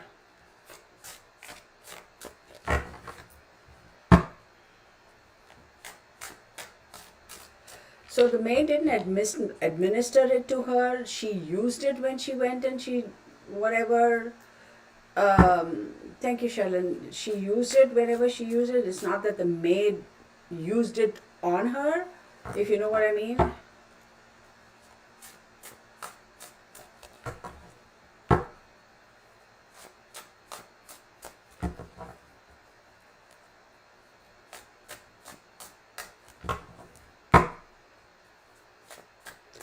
Why is everybody talking about my volume? Maybe Madeline, she's messing with me. I don't know.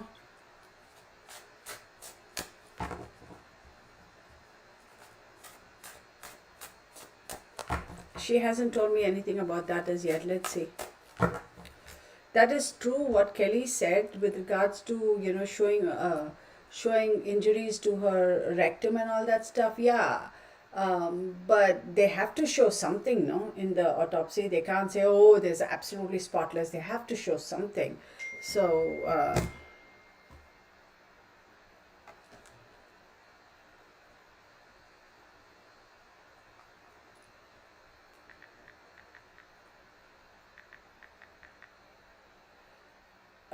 I saw that.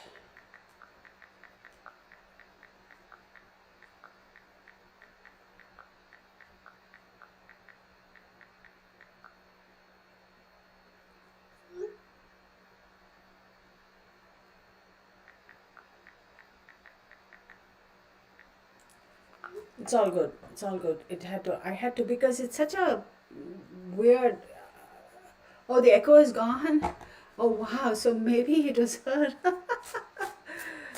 Oh, could be her. We'll get to it. Slow down, everybody. Slow down. Did a psychiatrist give her an injection in the heart? I don't know. We haven't gotten to that. So maybe she was messing around with the volume. When we have energy around us, that's how they draw from electronics and draw energy from us too.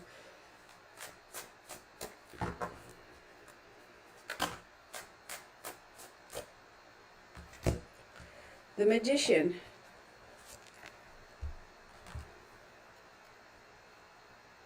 The Magician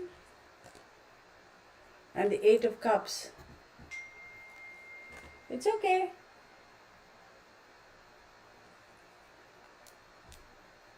Hang on.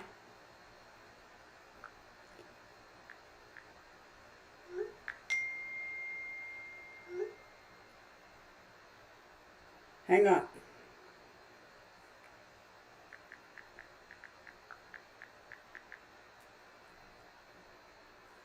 Sorry, y'all. I'm just kind of going back and forth. So we have the Magician and we have the Eight of Cups. So let's break it down even further. So, right, what does the Magician say? The Magician, I'm stepping back because of the sunlight. It's really hitting my face. And I'm not going to get up and close the curtains.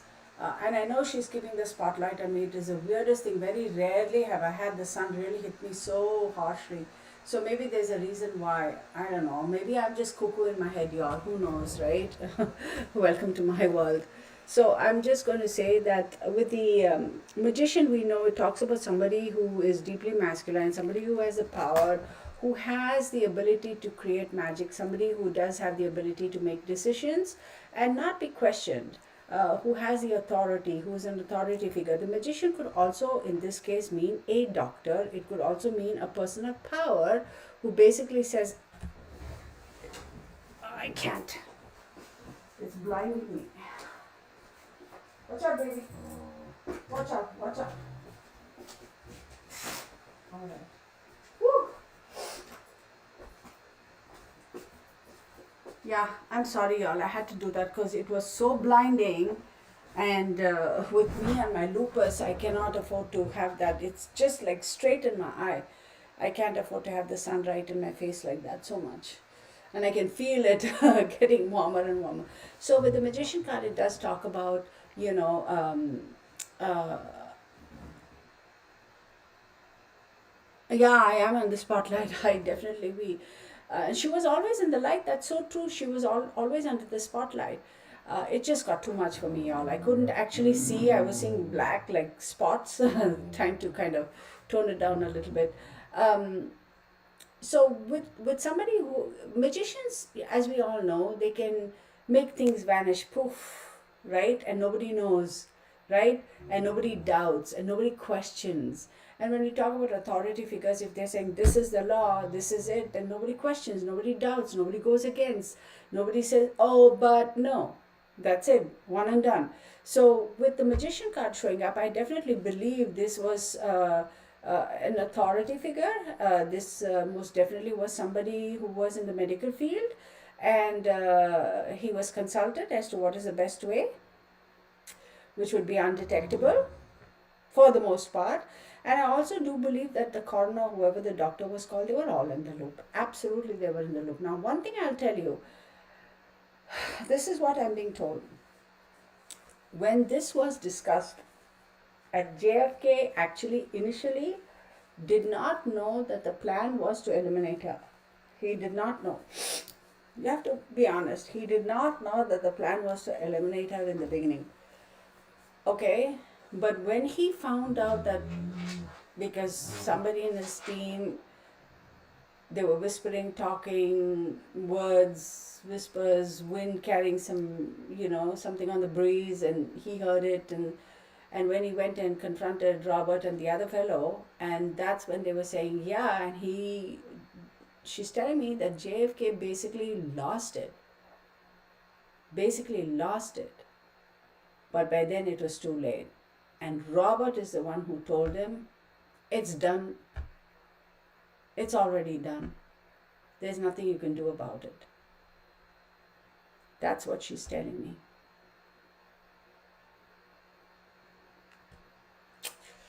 Which just breaks my heart.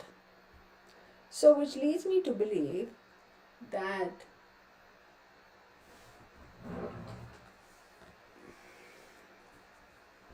the reason I use this is because I got this plastic type of a sheet, this vinyl sheet type of thing on my desk. I wanted a smooth thing that will stay put, so when I use my cards, they don't get stuck and scratched. That's too slippery, so I'm using this so that when I roll out my dice, it's like got something to it. Yeah.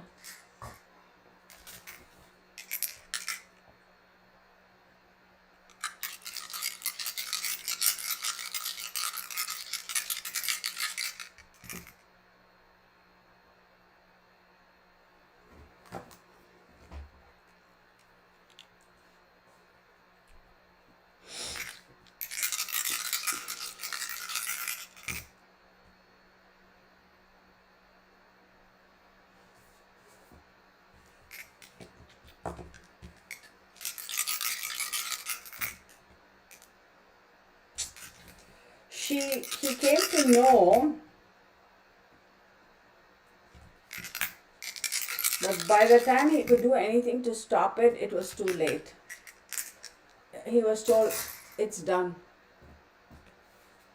That's what she's saying. That is what she said. Hang on one second, you guys. Here we go again. Up and down, up and down, up and down, up and down. Oh my God, what a relief. Whew. I'm going to be seeing black spots for the rest of the evening today. That sun was just like, whoo, babe. And look, we had the sun card here too. Okay, then we have the Eight of Cups, right? Remember I showed you the Magician card? So, and then we have the, I'll tell you for a fact that Joseph Kennedy, the father, I am going to say he was the principal magician. I'm also going to say that with the Eight of Cups,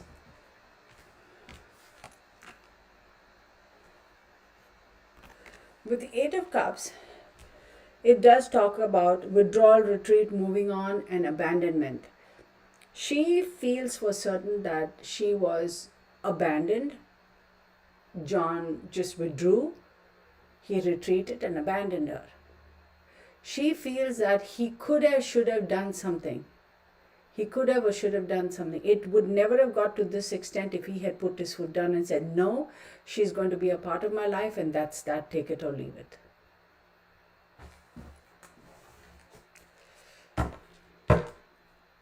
No, she was not. Demar, no. The answer is no, she was not.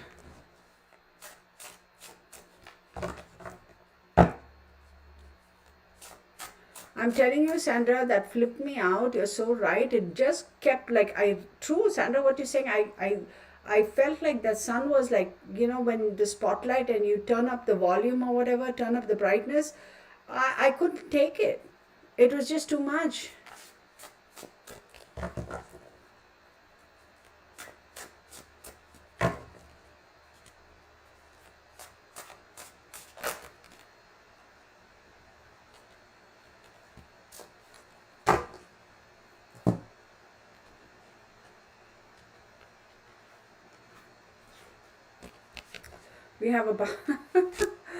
We have a bunch of cards, so let's do this.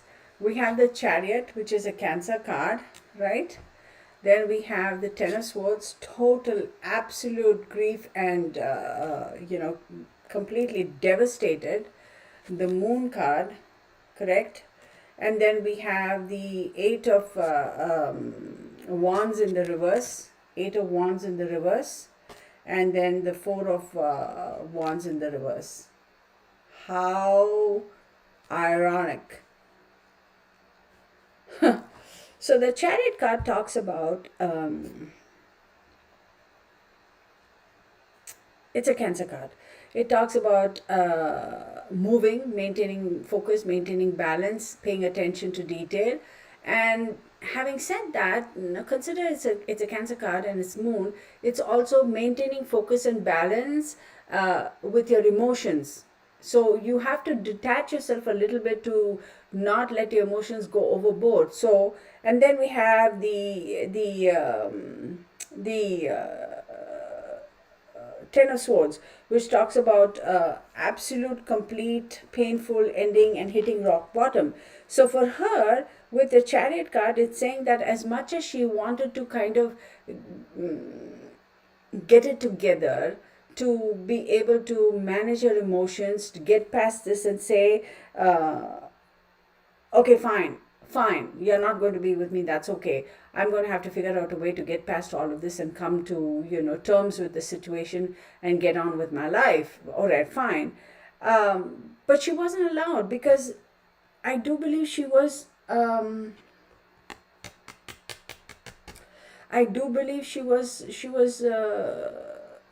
she became too much of a risk. They didn't believe her when she said, I'm going to walk away from it all. That's fine. I'm going to leave Hollywood. I'm going to walk away from it all. You'll never have to hear from me again. I will not bother you again. I'm just going to walk away from it all. And it was very difficult and very emotional for her to do that. But she said, I'm going to have to focus, maintain my balance and keep everything under check. As much as this is an emotional situation, as much as this is breaking my heart, I'm going to have to do it. But she became too much of a threat to them. So they were like, no, honey, no. We're not going to even allow that. We are not believing you.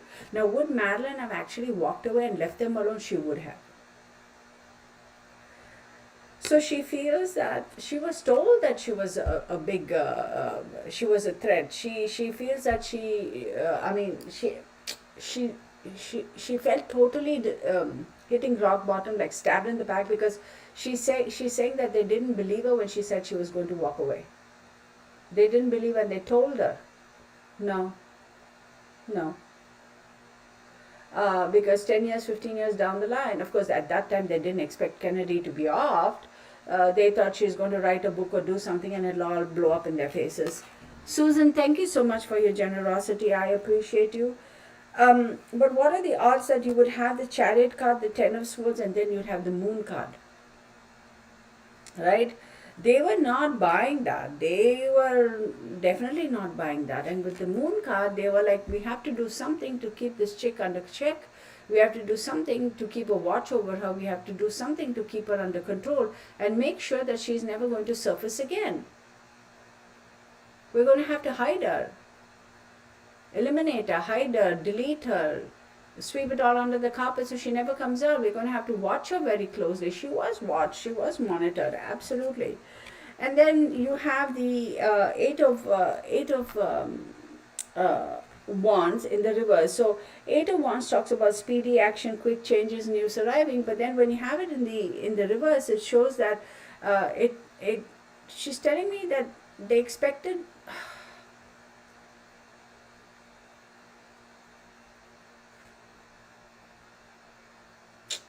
It was not a quick death for her. That's basically what she's saying. It was not a quick death.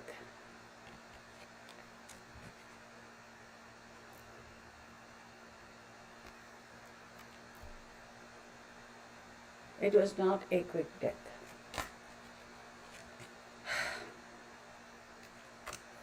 Four of Wands talks about celebrations, homecoming, family, friends, reunions. All of that was lost.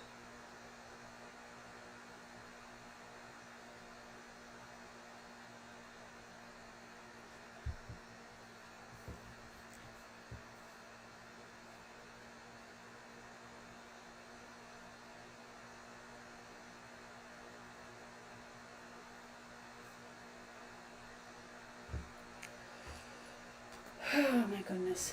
Okay. The death was slow. It took a long time for her to die. It wasn't like she died within 10 or 15 minutes. It took a few hours for her to pass.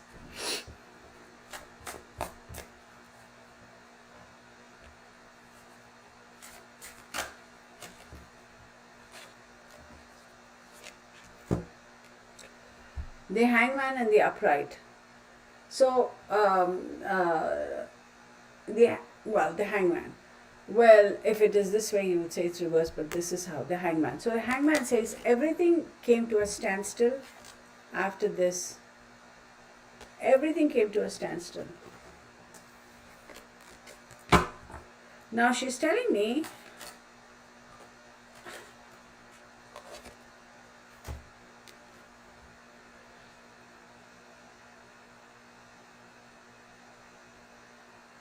somebody gained financially from her death and from the process of her death, and that's her maid. She gained financially. She was made very comfortable by those individuals. Thank you, Auntie. Appreciate it.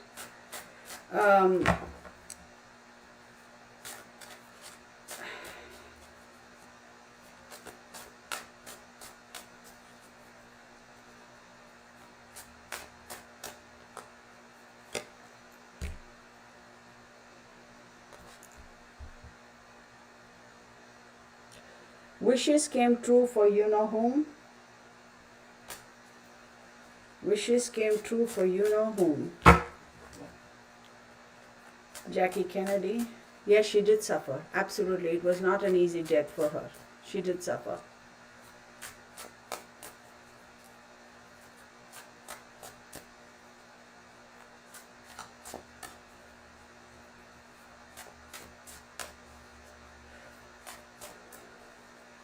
That would have been too convenient if they had offed the maid. If they had off the maid, it would have been too convenient. It would have raised a lot of red flags. Three of Cups. Collaboration. Circle of support.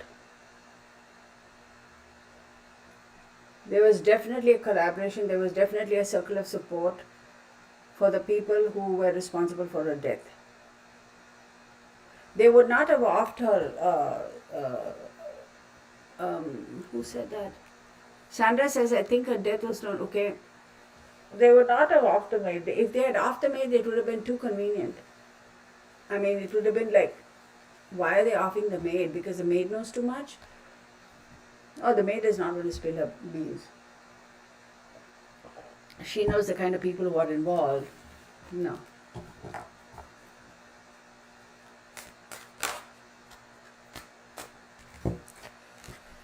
So then we have the Knight of Pentacles and we have the Ten of Cups. Oh my God. So the Knight of Pentacles talks about a reliable person who's worked very hard, right? And then you have the Ten of Cups, right? That talks about, having that contentment, that love, that support, that familial whatever, right? Whatever. So, did you all hear that? Guess who that was? The noises he makes sometimes is really scary. In the middle of the night, I hear him groaning and moaning, and I'm like, is that a monster in the house? So, what's his face's name? Robert Kennedy, right? Instrumental. Was it Robert? What's it? Teddy Kennedy? No, wait, I got confused. Y'all, I'm confused with the brothers. Let me get the name straight.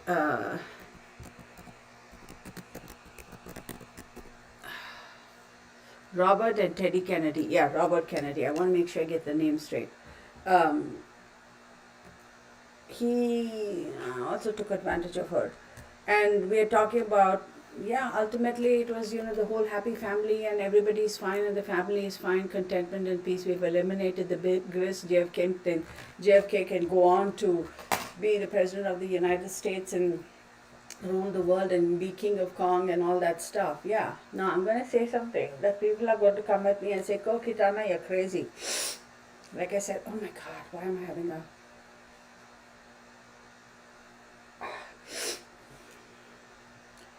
I don't know if I'm hearing deviated septum. I don't have a deviated septum, but I keep hearing deviated septum. I don't know if she had a deviated septum or Jackie had a deviated septum, but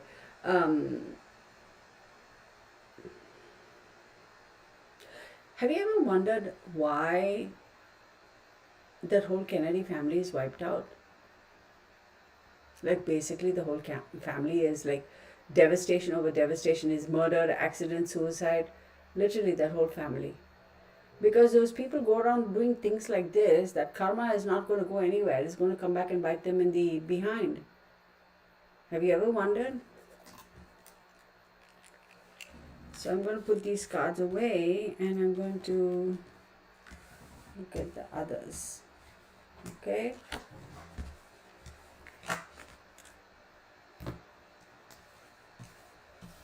Oh my God, that I can't get past how bright that sun was, y'all. Oh my goodness. I can't get past that. Okay, let me see.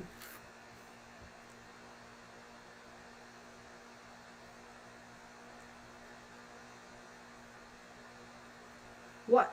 Wait, Auntie says, is it weird to think that she would want us to also think of a career and legacy instead of only how she was killed? I am thinking she would come through with some ideas for... What kind of ideas do you expect Marilyn Monroe to give us, Anne? I don't know. Jackie died of cancer, Bob was assassinated, and then the son. Karma is real, yeah. Sandra says, Kirtana, you're not crazy. Okay, let me go back because I saw some... I'm going to continue the reading. I'm just taking a little bit of a breather, y'all, just so y'all know.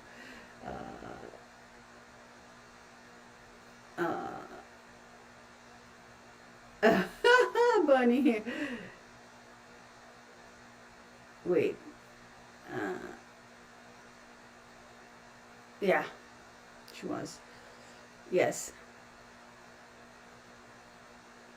Bunny, Santa gives you a big hug, and a whole bunch of people are saying hi to you, Bunny. Uh, yeah, it's so sad. And Jackie Kennedy married the Onassis guy for his money, nothing else. Because she had already married, she was married to the President of the United States. She can't just run off and marry some farmer guy somewhere. Not that there's anything wrong with the farmer guy, just so you know, don't come at me for that. But to maintain her status or whatever, she had to go marry somebody who was filthy rich. Right? Do you think she married Onassis because she really loved him? No, she did not. I have no respect for her. No respect for Jackie Kennedy. I just don't. That's my opinion. Hey, Ice Princess. Okay, I'm going to get on with it because I have some. I'm just going to get on with it. Okay, we're going to do a couple of other things here. Okay.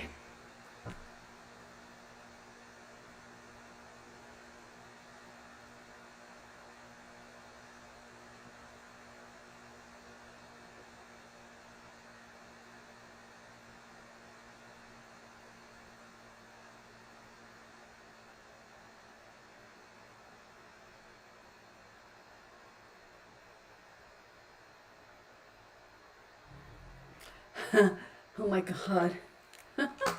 She goes, I could never understand in the beginning for the longest time why people were all gaga over me. She says, I could never understand that. It took me a long while to figure it out. Right? Now okay, before you jump, she says, yes, I know I was a sex bomb or a sex figure or what, not sex figure, that's a nasty way of saying it. She was very sexualized, am I right? She goes, I understand, but ultimately that was the persona people came to know me as. But she says, initially for a brief period of time, I didn't understand what was a big, because she says, I didn't think of myself as being all that. When I realized that that's what they wanted to see, then I put on that image, and it's like every day I wake up and wear that costume. Do you get what I'm saying?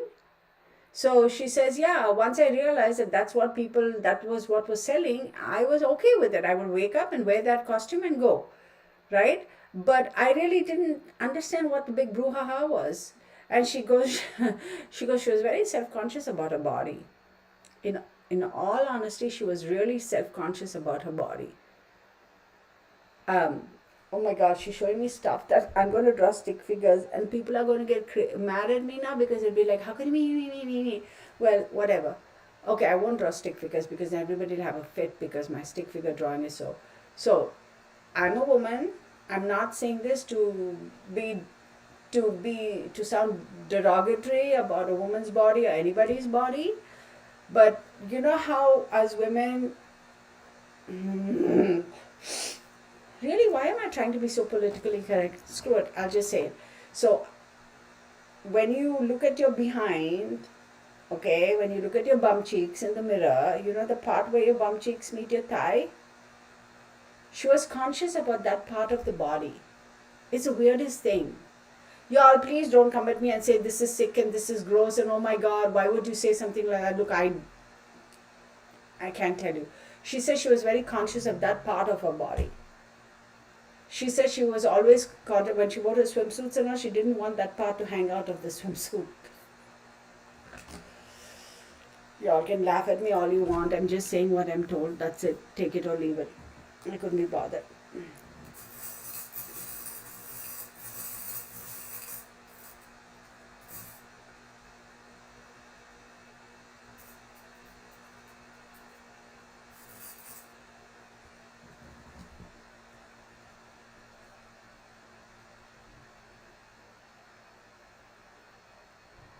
She says for the longest time she thought she would go redhead. She says for the longest time she thought she would be a redhead, and she thought that would, for the longest time she thought being a redhead would get her foot in the door. She says, but I didn't have the freckles for it. So I decided to become blonde.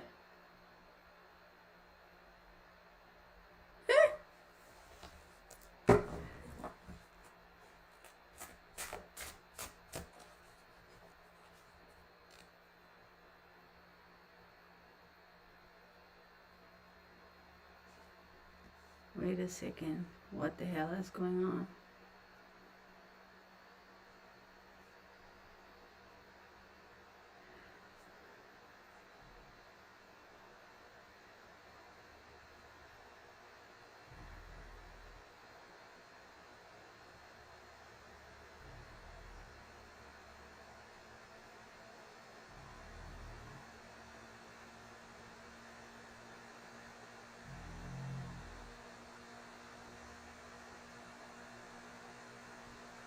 Which is true, Delvin. We all are conscious about our bodies, right? At least most of us are.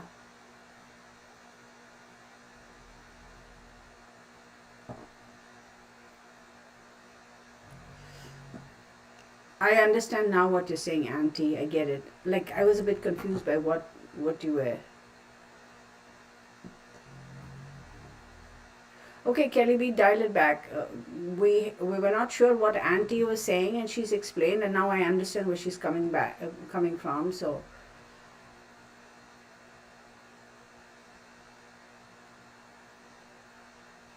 yeah, she says she didn't have the freckles for it.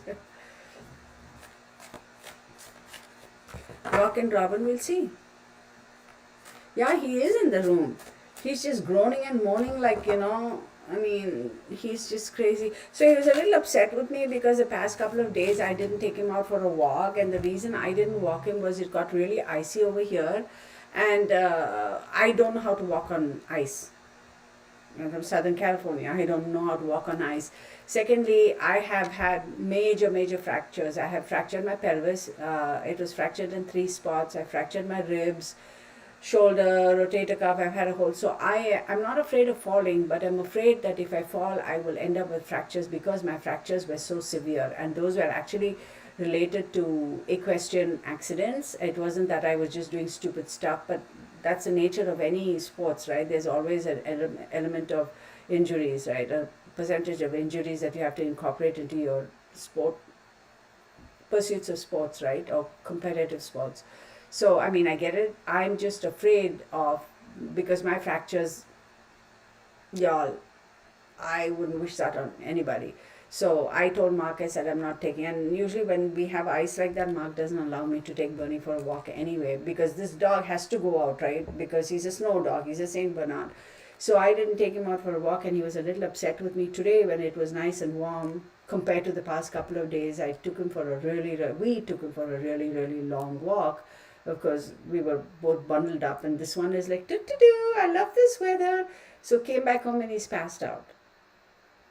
So, and his snoring and his dreams, and he's running in his dreams, and the noises he makes is just beyond. I don't get it. 5 of Pentacles. Let's get on with this. 5 of Pentacles.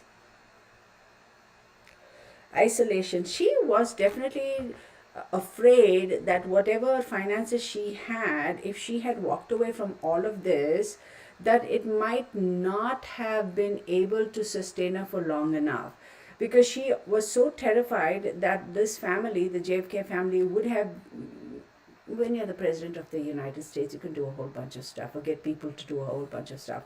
She was terrified that they are going to make things so inconvenient for her, even financially, that she would have been left out in the cold. Okay? So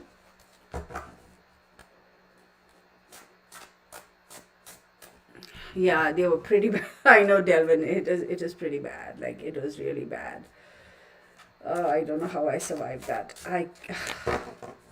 Y'all. As a matter of fact, when I rescued Bernie, I had just had to say goodbye to my Russian Ovcharka because she had cancer. I had to put her down. I don't know why I say we. I had to put her down, and I was so devastated. And I had just fractured my ribs to add to that, and I couldn't even lay down. I was sitting on the recliner and meddling around on the computer, and literally within The moment I hit send for adoption request, I'm interested, I want to adopt, to the moment I picked him up must have been 4 or 5 hours. Yeah. And he was so sick, upper pulmonary infection and this and that and everything, and he was like just skin and bones, literally. I used to sleep on the tiled floor with him, kitchen floor with him, because he wouldn't sleep on the wooden floor or anywhere else on the dog bed or anything. He wanted to go lay down on the kitchen floor. And so I used to sleep on the kitchen floor with him, with my broken ribs. So maybe that's why that boy is bonded with me so much. That's a whole nother story.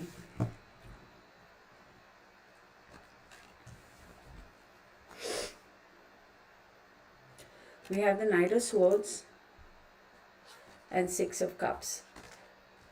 So what this is telling me is, she is saying that with the Knight of Swords,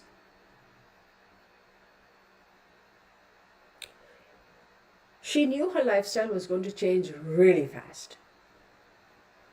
Okay, she knew her lifestyle was going to change. If she decided to quit the movie industry, she knew her lifestyle was going to change like in a fraction of a second. All offers would have been withdrawn, this, that, and the other. And she says she felt very, very nostalgic. She almost feels sorry, and she for herself, for her younger self, and she feels, I wish I hadn't even got onto this trajectory of getting into cinema. She says she wishes she could go back years and years ago and start from scratch. She feels that even though her first marriage was such a disaster, she really wishes, if she, in hindsight, knowing then what she knew now, she would have made that marriage work regardless of the fact of whether there was love or not in that relationship. So she regrets that. I'm going to pull some cards for...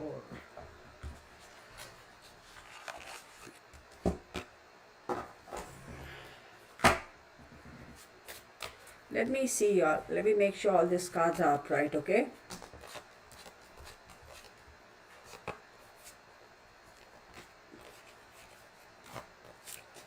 Because I won't do reversals.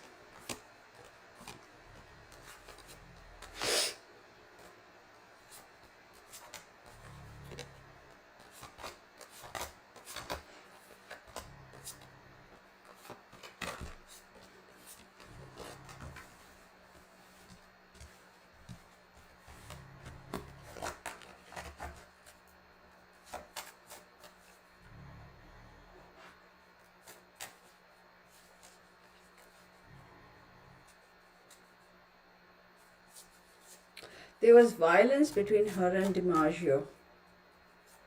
There was violence between her and DiMaggio. She says she was taken in by his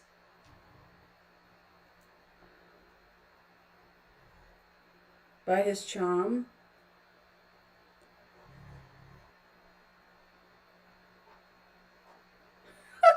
Oh my God. I'm sure the baseball fans will go at me. They'll all be all up and about in my business now. She goes, he was all bronze and no brains. Oh my goodness.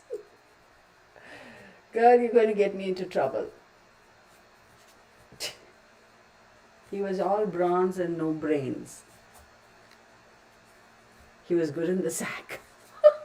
Oh my goodness. Jeez. But he was a jealous type, she goes. He was a jealous type. I'm trying to get answers about this JFK side and she's leading me somewhere else. All right, fine, whatever, chick, whatever. He was a jealous type. He was a simple man. He never understood, she says Joe, or Joey as she called him. She says Joey. She says he never understood the fame and fortune that comes with marrying a Hollywood figure. He never understood that. He was a very old fashioned, like, you get married, you stay at home, you cook, you clean, you take care of the kids, you make babies and make dinner and look pretty. That's what he expected. That's what She goes, as much as he knew I was not a domesticated type, he thought that he could change me, and once we got married, I would give up Hollywood. But that was never an option. And she says it was a PR stunt from the very beginning.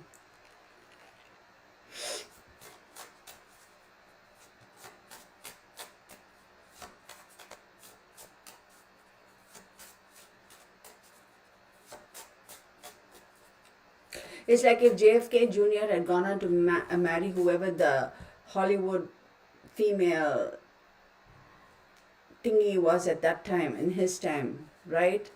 It was like that.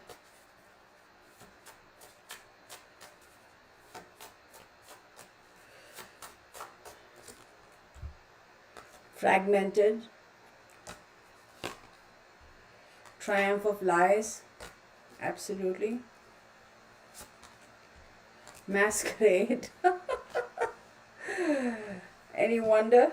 Any wonder? Am I surprised? Today for tomorrow?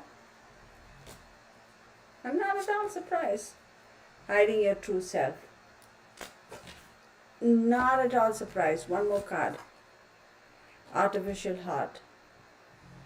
So fragmentation, the energy around, she goes, if only they had let JFK and me be, we would have continued to, worst case scenario, we would have continued to, we wouldn't have gotten married, but we would have continued to be, I would have continued to be his side chick, and I would have been okay with that.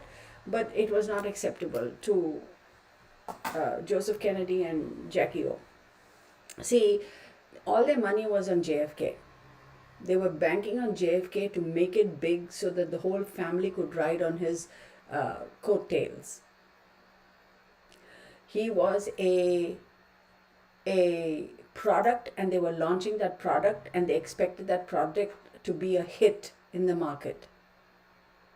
You get what I'm saying? So fragmentation, she goes, there was a lot of confusion and lot of I want to do this, but you're not letting me do this. So within the Kennedy family itself, there was a lot of contention. And she says that JFK himself felt very scattered and very fragmented, because he was like, I don't know which way to go. Yes, he had political aspirations and all that stuff, but he also wanted this side of his life to be personal and private and etc. And he's like, I didn't know. She's saying at times he was so confused. So when he and I were together, we were just ourselves, like we were just literally silly little kids. So, and then she says triumph of lies, and she goes, yeah, absolutely they won. It is a triumph of lies, because with that power comes the ability to hide facts. Absolutely. And then masquerade. Well, she goes, guess who was always wearing a mask? And it's true. In all honesty, take a look at Jackie Kennedy. It's like no emotions, hardly ever. Then hiding your true self. Absolutely, absolutely. She says she was hiding her true self, because she didn't, because of this image that was portrayed about her. She says in a way, John and I were both same. We were victims of our circumstances and victims of the wave that was created, that we fell into by default, and those waves carried us forward, and we somehow accepted and took on those personalities or those personas, and we said, all right, fine. But in all honesty, those were not our true selves. Our true selves was something else. Okay? And then she says, today for tomorrow, absolutely, without a doubt, they sacrificed everything, because they were betting, all their money was on that one horse, and they expected that horse to win, slam dunk, so that the whole family could ride on his coattails. So whatever they needed to do, very strategically, the way they went on, eliminating all the, cleaning up the house, cleaning up the act, take down the cobwebs, etc., which would kind of project JFK as being the most powerful man in the world, not just during his term, but like the next term and the next term or whatever, right? You get what I'm saying. And then you have artificial heart. And she goes, all this drama with regards to, again, y'all don't come at me. this whole thing about the partnership between JFK and what's her face's name, Jackie. Yes, they were married. Yes, there was love, but were they actually truly in love with each other? Think about that. Okay.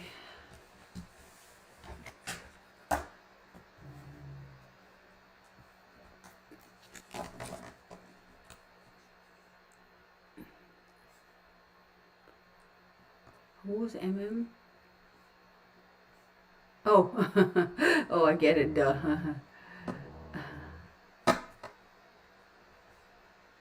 Mickey Pisces. She goes, Karma never loses an address. Yeah, that's true.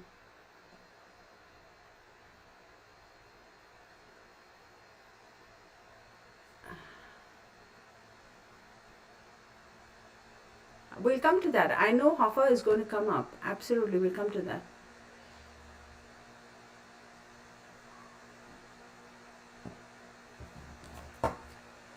Let's do this.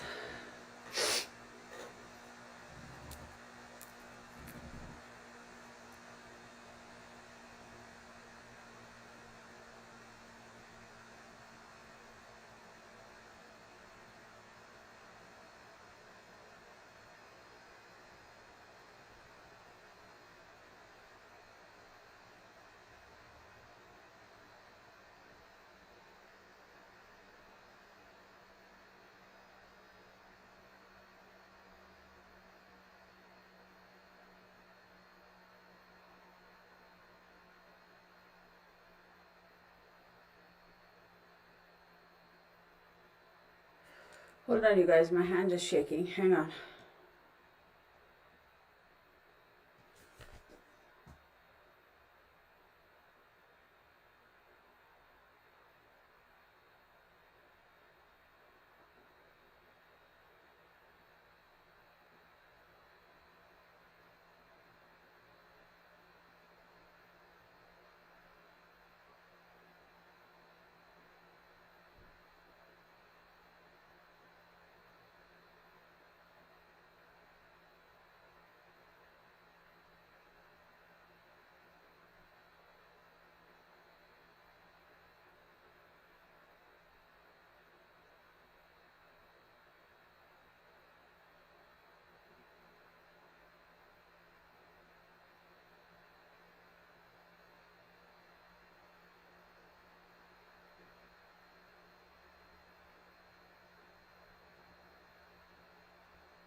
She goes,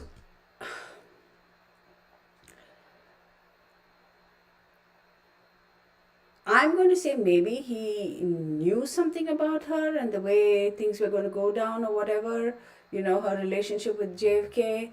But she goes, he was very, hang on one second. He was close to, what's his face's name? To do, oh my God, what's his face's name? Joseph Kennedy. He was close to Joseph Kennedy. She says he knows how everything went down with Marilyn Monroe, but he was not going to give up that information. He wasn't. Did he actually have anything to do?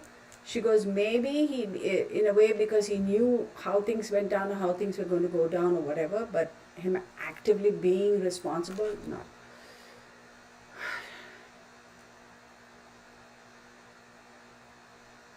Which is true, Texas Patriot. It's true. Absolutely. If they had only said, again, what I'm about to say, please don't come at me for this. We've known historically, go back any number of times, from Alexander's times to whenever, men in power, typically, they always have something going on the side. For the most part, most men, historically, okay? So, I'm not saying every single man in power has a side chick, but go look at history. And if only they had let them just get on with their whatever their little thingy on the side was, you're right, Texas Patriots, the whole trajectory of American politics could have been completely different today, you know, and even the Kennedy family. Who knows? But you sleep in the bed you sow, Kennedys.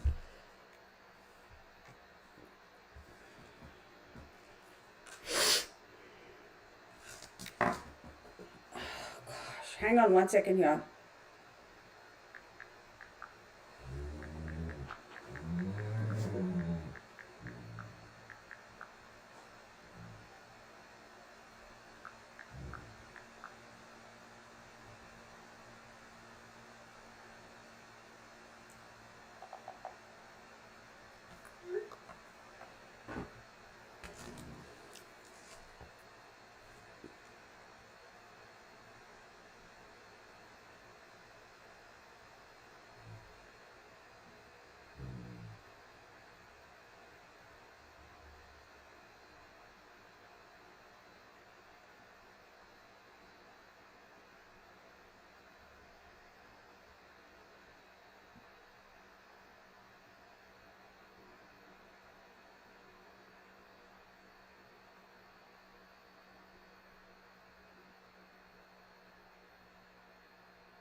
JFK was definitely assassinated by the United States government. Or the United States government had a hand, or a part of the United States government, or whoever the people in power are, had a hand in it.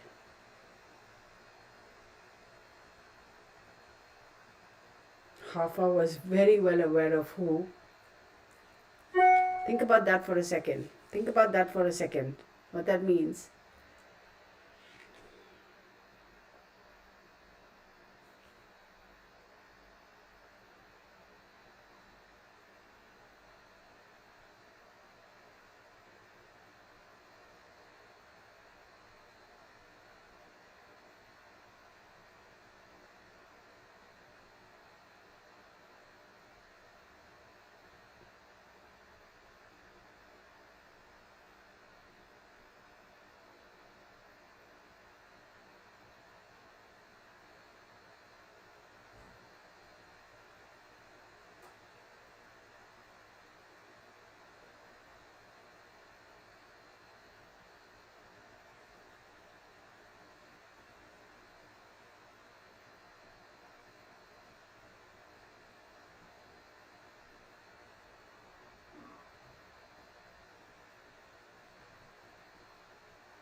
She goes, I'm at peace, but I hated the way they dressed me. Whoever dressed me for my funeral, I hated the way they dressed me. I don't know.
Thank you. Oh my God, y'all. I don't know. I don't know where. I don't know. So she goes, I asked her, are you at peace? And she goes, yeah. And then I go, do you, are you at peace with John F. Kennedy? And she goes, whatever that means. And she says, uh, he had weird drinking taste, or taste in drinking, like alcohol. The way he would like his drinks was weird, and a lot of people don't know that. So I don't know what that is about. I want to look it up, because you may, when you are out in public, you may say, oh yeah, give me whatever, wine, whatever you drink, right? But when you're in private, maybe your taste in alcohol could be something different. She goes, people don't realize that he had weird likes and tastes in alcohol when we were in private. So I don't know what that means. I don't know anything about that. If any of y'all know, put it in the comments. Oh, my allergies. Uh, and and she also said his eating, like they were put. Oh, I can't even.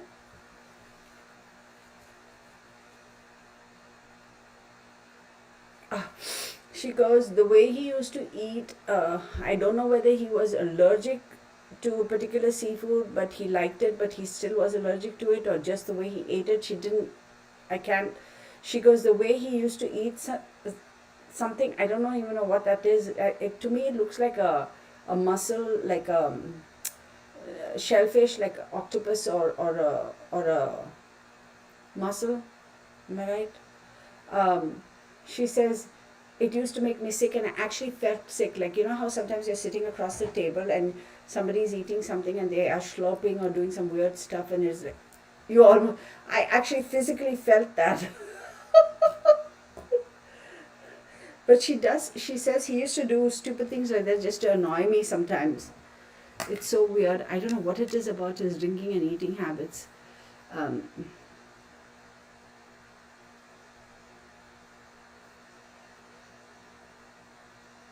yes, Kelly, we know that. Thank you, Kelly. We all know that about history.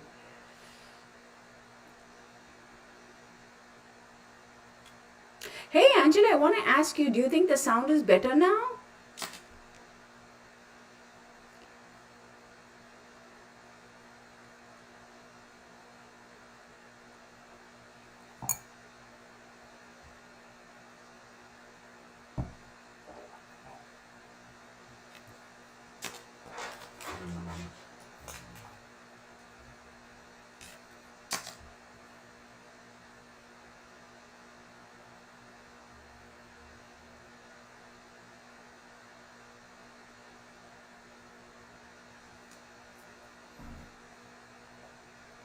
I don't know what his food thing is. I wish I could basically like have us sit here, and I wish he would come forth and basically like sit here and just whisper in my ear, like read off, so I can read off to you guys. That's not how it works. I get bits and pieces of information, and sometimes they tell me a whole story, sometimes they don't.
She says she really did love JFK. She says she really did love him.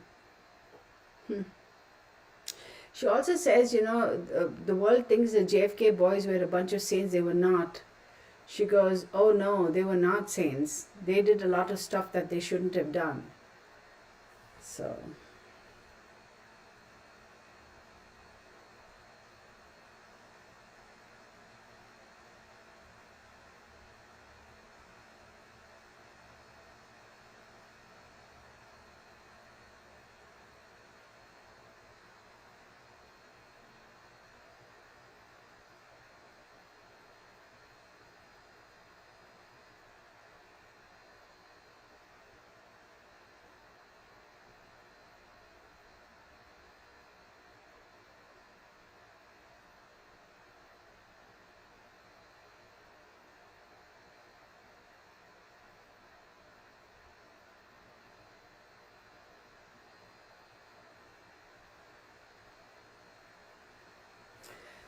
She goes when I don't know whether she did or she didn't or when or which year or whatever. I don't know. I mean, I honestly don't know. She goes when she when she when she went somewhere and she was called to speak to the United States soldiers who were camped. She was somewhere overseas, and she was and there happened to have been a whole bunch of United States soldiers there, and she was invited to speak or just visit or to boost up their, whatever. She said when she went there, and she says she saw all those young innocent faces, 18, 19-year-old kids over there fighting for us. She says when I came back home, I was completely devastated.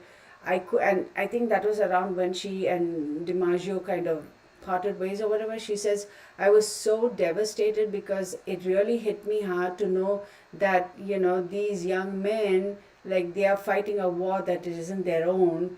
And she says it really hit me as to what the true meaning of freedom is and what is the price of freedom that we pay, be it as citizens or be it as just individuals. Am I making any sense? So she goes, and then she laughs and she goes, oh, they did love me. Oh, yes, they did. Oh, yes, they did. And she goes, some of them were cute as a button. Oh, yeah. It's so she goes, some of them were really cute, though. That's what she says. Oh my God. She, you know what I think? You know what? Okay, this is what I'm sensing of her energy. If she wasn't so caught up in the dark, nasty, seedy side of Hollywood and the movie industry and all this shites with the freaking Kennedys, she would have been like such a fun person to be with. That's sexy and all that stuff, but if you were to go home and just meet with her and sit and chat, it's almost like she takes off that coat and hangs it there, and now she's just plain Madeline, or I'm just Norma Jeane, and hey, let's have some fun and let's play a game of cards, or let's like drink a glass of wine, or I'll cook, you'll all sit by the kitchen table and let's all have a. I feel that she was very much that homely kind of a person. It's very unfortunate. Okay, hang on one second.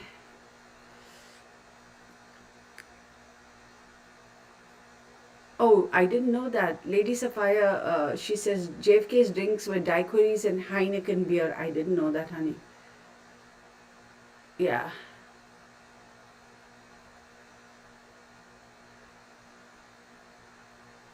What?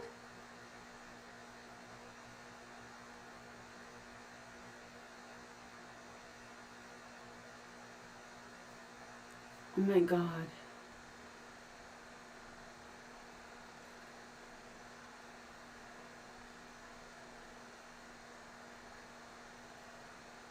Maybe that's why the thing was echoing. I don't know, y'all. It's a weird. Yeah. Could be because I don't know.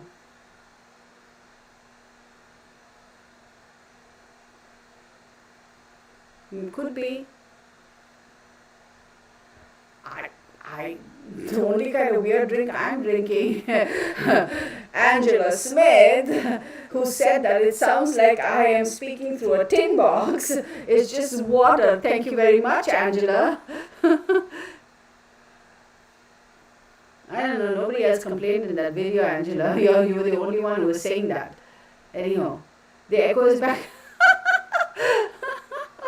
Oh, maybe Marilyn Monroe is here too, laughing at Angela.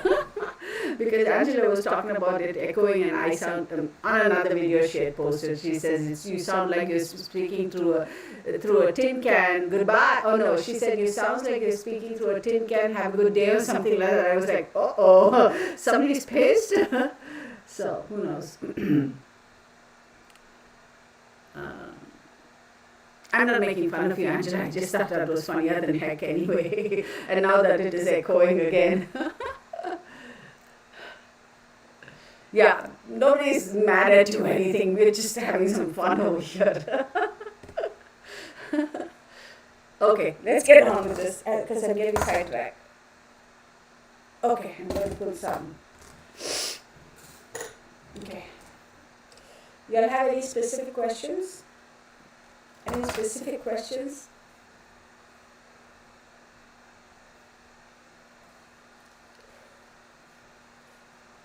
She's talking about somebody who she thought she looked at as a brother, like a brother figure to her. I don't know who it was. She says she thought about him as her brother, like he was a brother figure to me. I don't know who it is. I have no idea who it is. If you all know, let us know.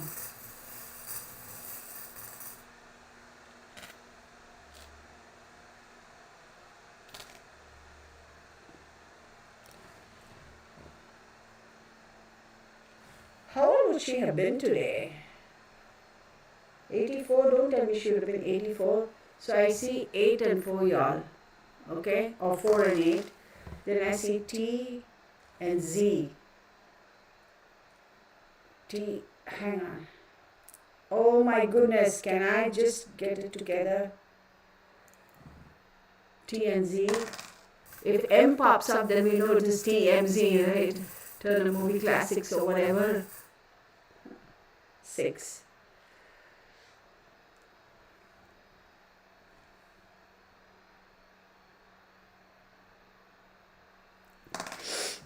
Very good question, Ayinabag. Looks like it.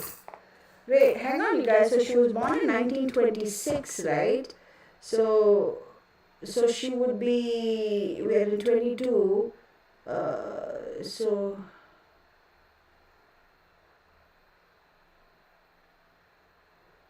So she would have been 96 years old if she were alive today, right? Or thereabouts.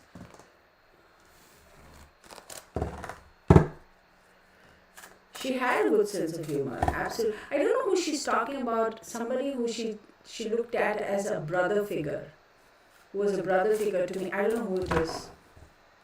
Let me see. Actually, you know what? For that, yes or no, let's take out this guy. Okay, let's do this.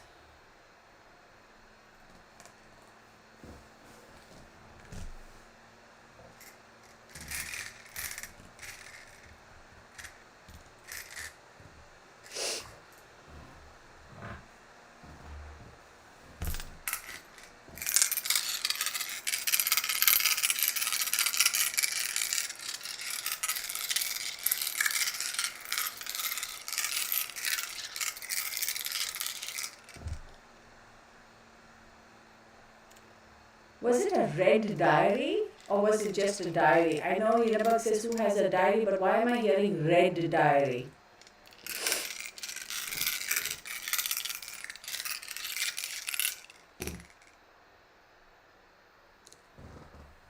Oh my goodness.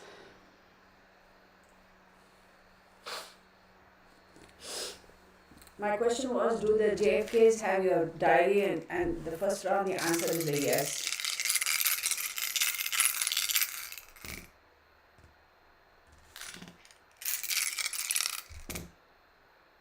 Yep, they do. They do have a diary. They absolutely do have a diary.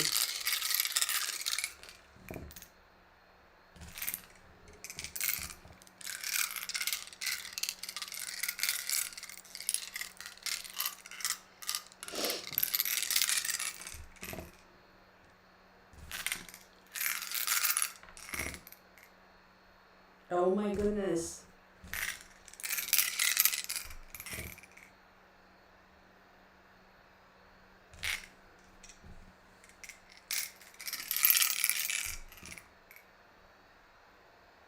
Y'all.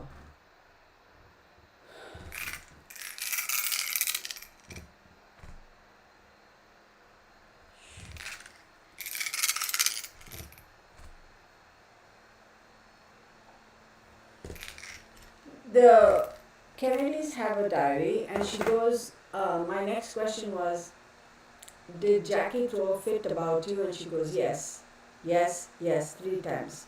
Meaning, it reiterates the thing to me when I saw the cards earlier that Jackie is the one who was instrumental, along with, what's her face's name, Joseph Kennedy.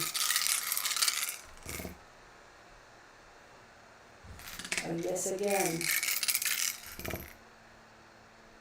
Oh,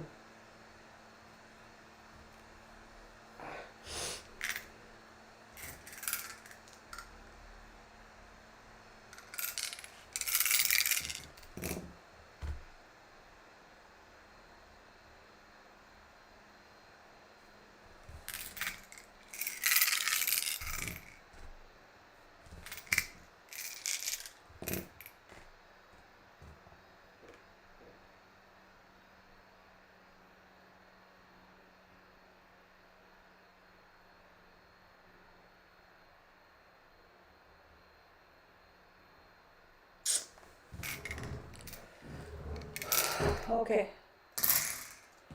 I'm gonna stop with that because it's kind of okay.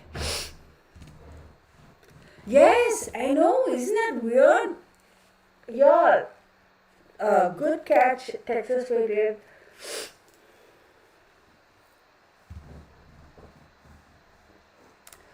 I will tell you though, like for the longest time, for a good 6 to 8 months, my cowrie shells, my guides were like, no, no. I always ask them, can I, with your permission, can I ask questions today?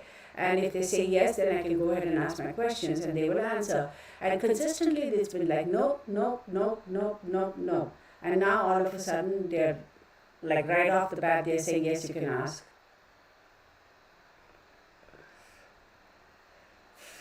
And I'm getting answers. So interesting.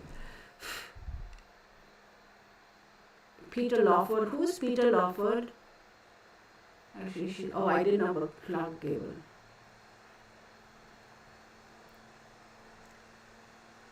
Joan Collins was a roommate. I've heard about that. Joan Collins has a Peter Lorre or Peter Lawford. I don't know who that is.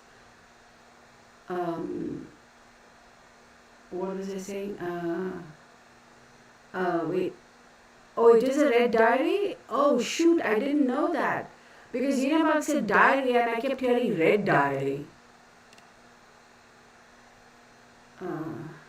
Yes.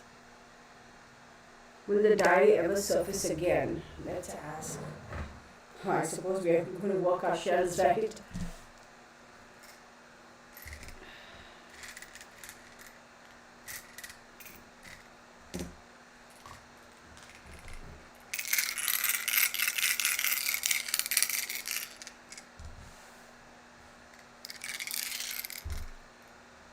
What? Wait.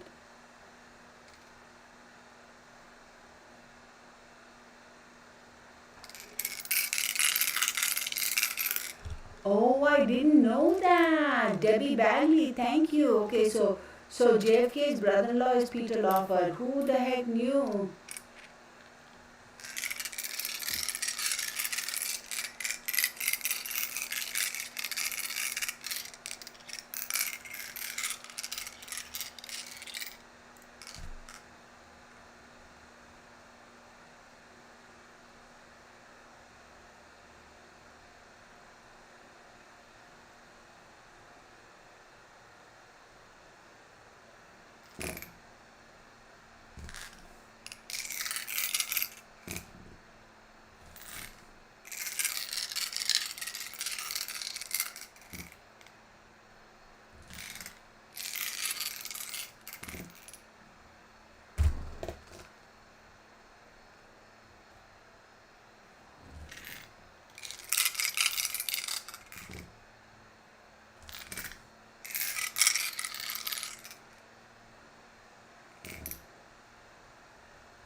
No, the diary is not going to pop up.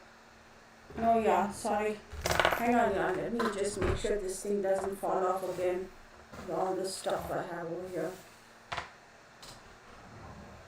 No, the diary is not going to fall off. Peter Lawford.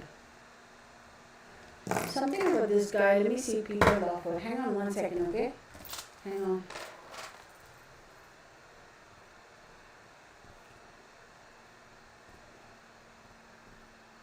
I'm not going to do numbers for him, but I want to ask.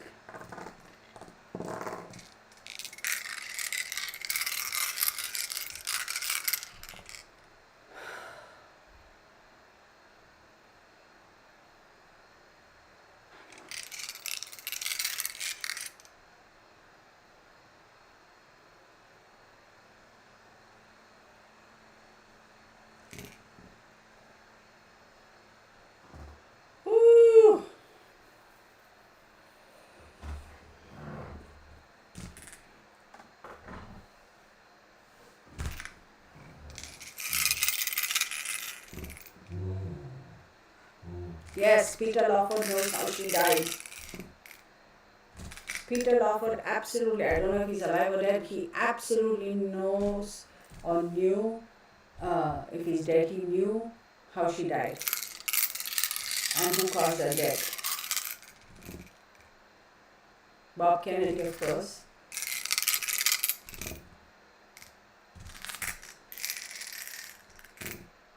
Yes, yes, yes. Peter Lawford absolutely knew how she died. Yes, yes. Peter Lawford knew how she died and the cause and who.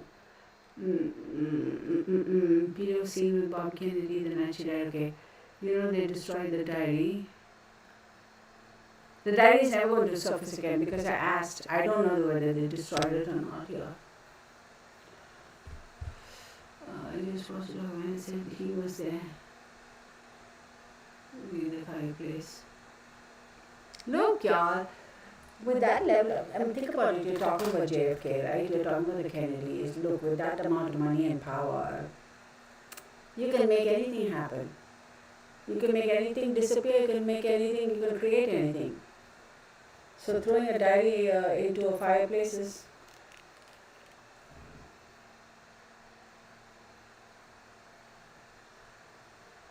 Hi, Amaryllis. Wait. Texas Mall. Is anybody with her? What do you mean, anybody with her?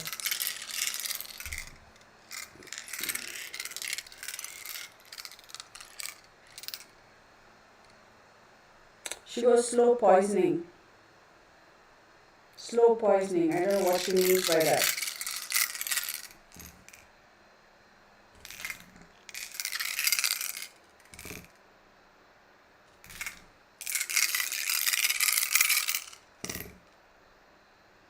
Slow poisoning.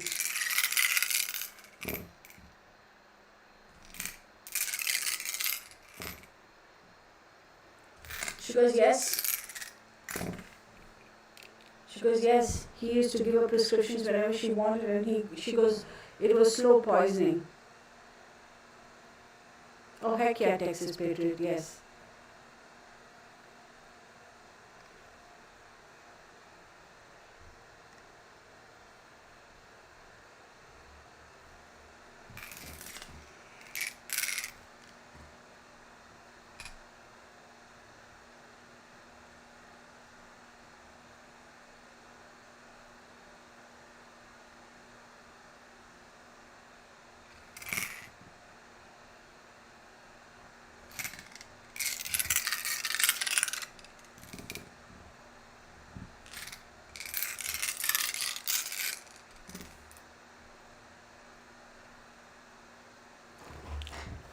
Okay, so let me see.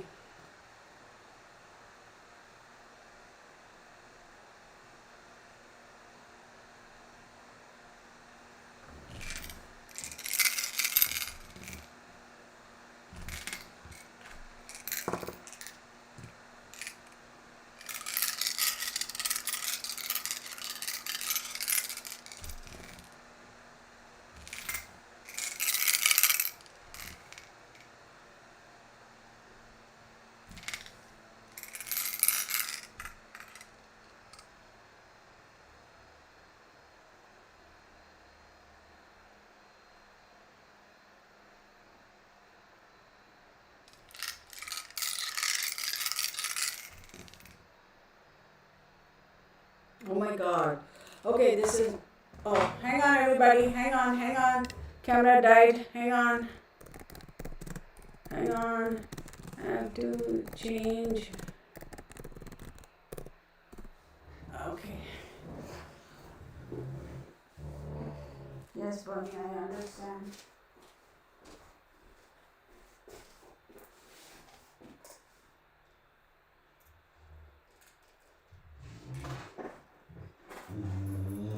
Hi, puppy. Oh. Hang on, puppy dog.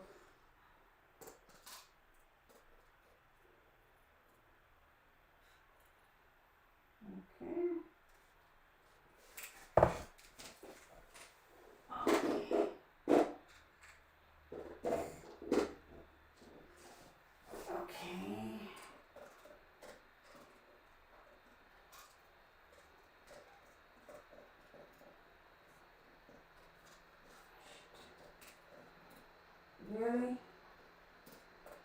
This thing doesn't want to go in now.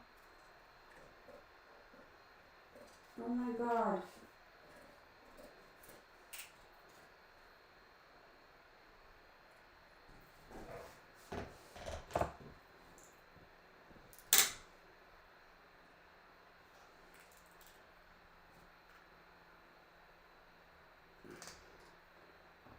Oh my god.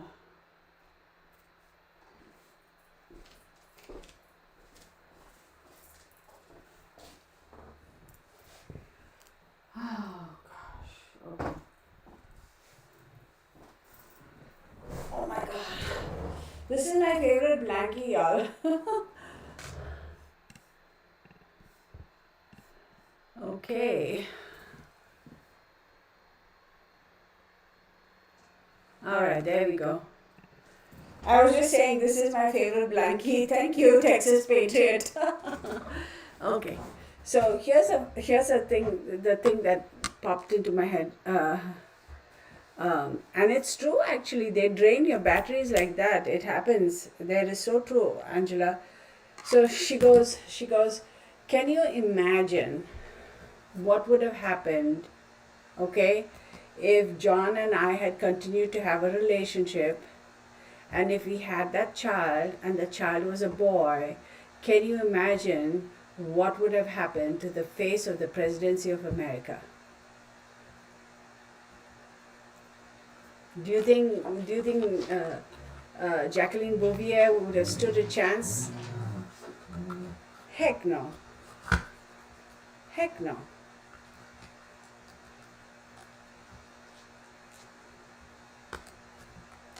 Absolutely not. She would not have stood a chance.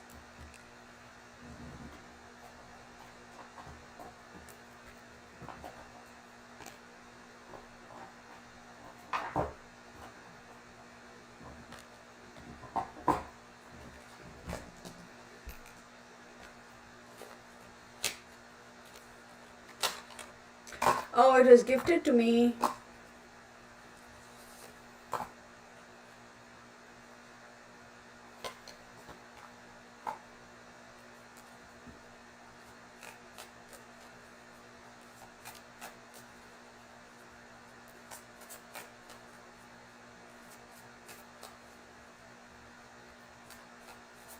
It would have been completely different. Completely different.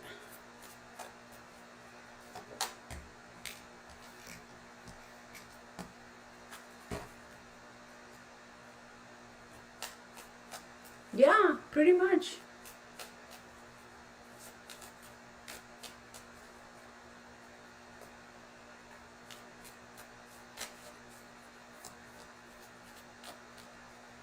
They would have got along very well with each other. If they were left alone, JFK and her, they would have got along very well. No, she's not with JFK.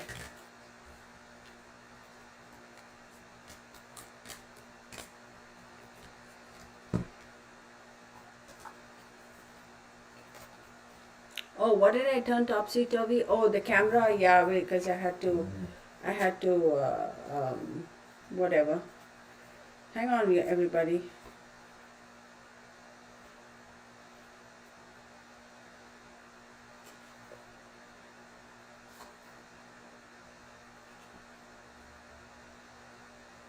True.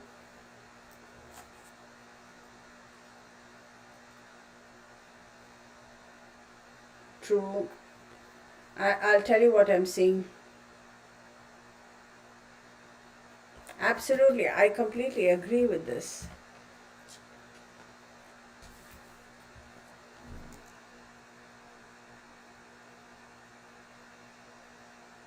So what I'm seeing here is, oh, it should have been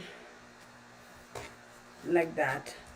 What I'm seeing here is there was a lot of back and forth and talking with regards to the money and finances.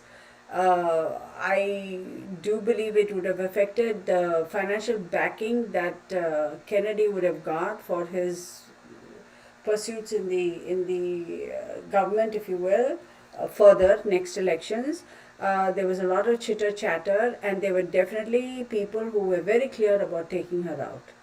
money was exchanged, a lot of talk, right? A lot of get it done, and talking behind the scenes, chitter chatter. Absolutely.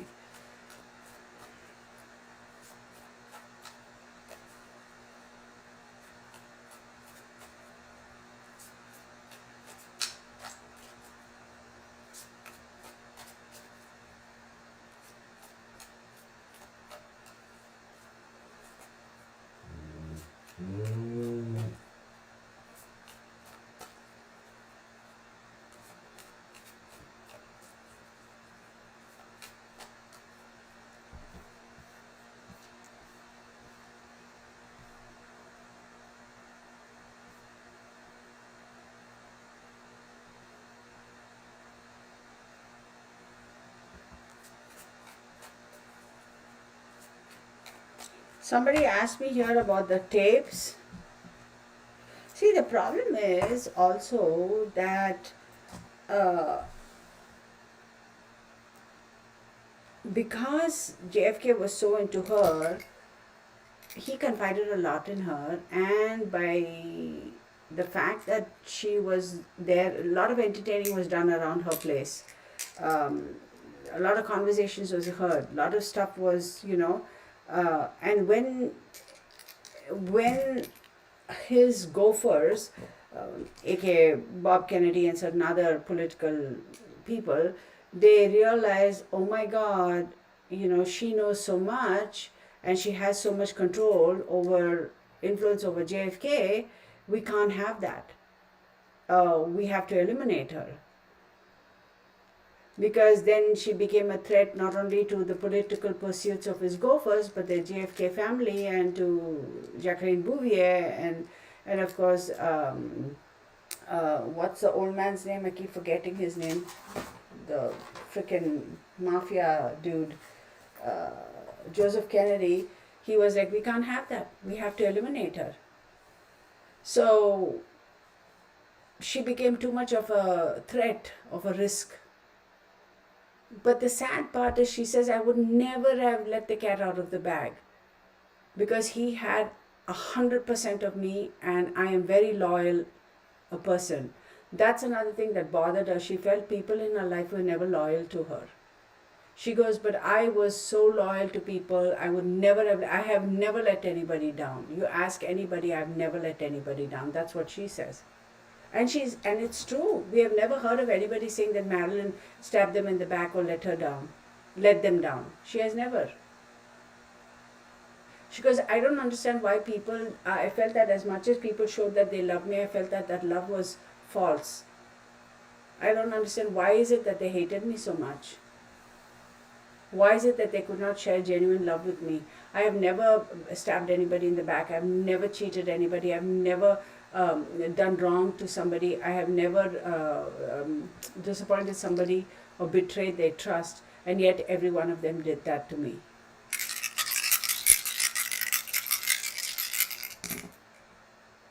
She goes, I'm asking, but then she goes, the tapes are safe.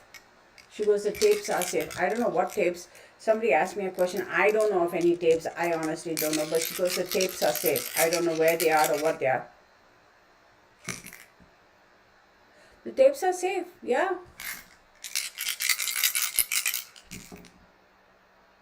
The tapes are safe. I don't know what tapes. She goes, there is one video clip. She goes, there is one video clip that somebody took a video of. Okay, if they were to go back and see that video, it will shed a lot of light about Kennedy and about his assassination.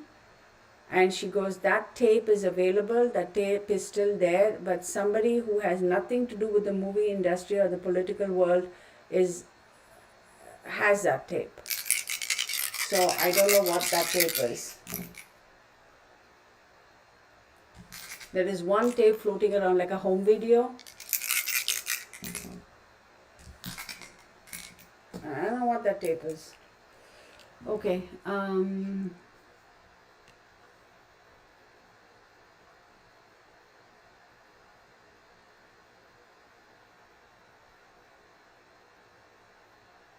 No, she's not with JFK.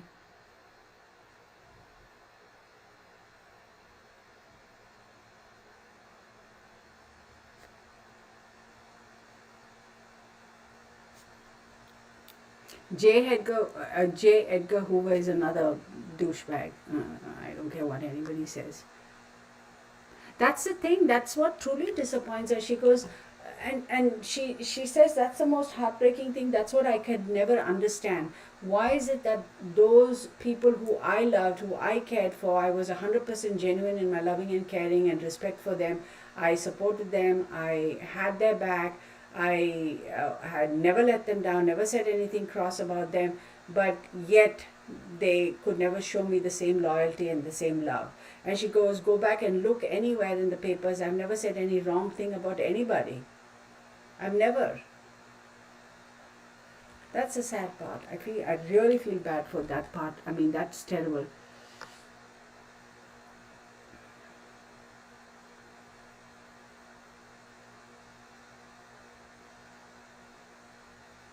Yeah, Persephone, that is so perceptive of you. You're right. I think in this case, maybe they feared something they didn't understand, and that's loyalty. Because when you're in those circles, it's not about loyalty, it's all about power.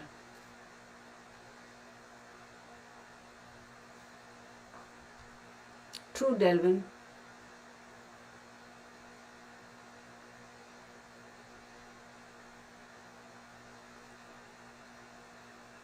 Yeah, this, whoever that. Lady Sapphire, if I knew who had them tapes, I would go and get it myself. So, uh, so, no. The Kennedys, somebody who's not associated with the movie industry or not associated with the politics. I said that, right? Lady Sapphire, I think you missed that. Okay.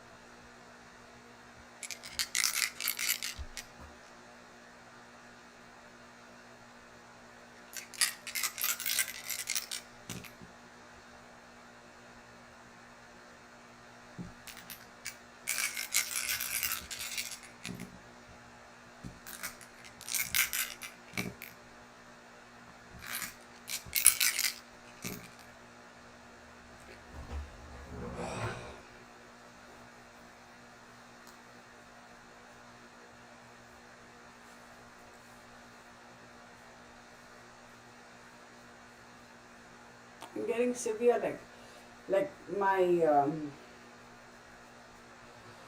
oh my God, it's unbearable. Not my solar plexus, but slightly below my solar plexus. It's like something is burning inside. Um, Texas Patriot, she asked her if it's a tape from the party at the house in Dallas. The answer was yes.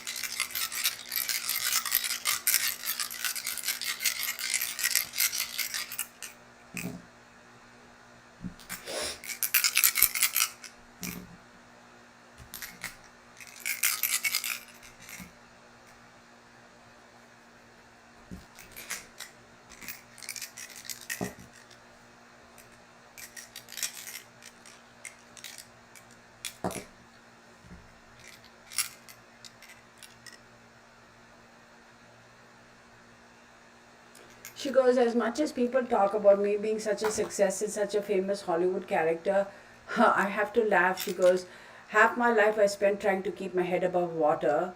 The other half my life I spent trying to figure out why people were not trustworthy.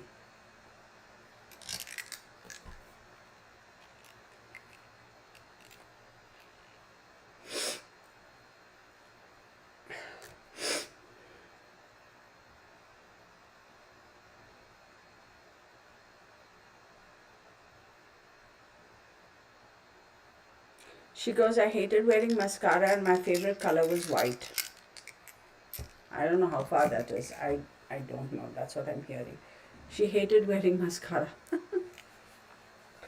Texas Waiter. Now I'm going to go research that because I want to know what that is.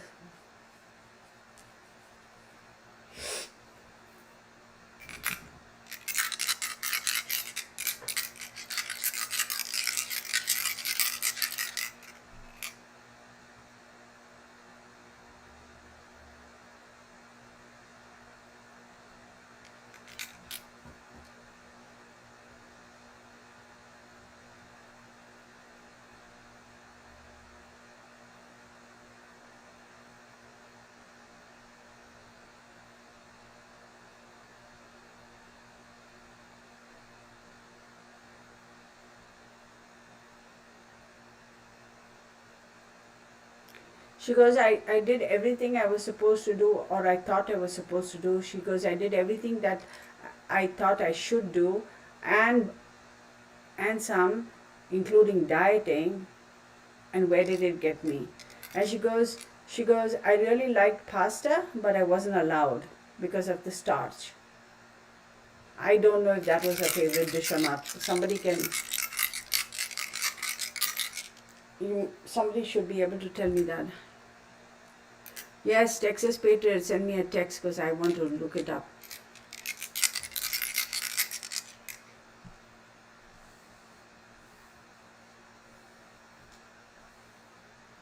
She goes, she had no intention of, she goes,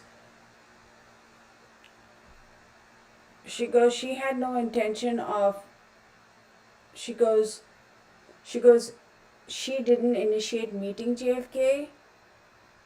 She goes, she was introduced to him and somebody set it up.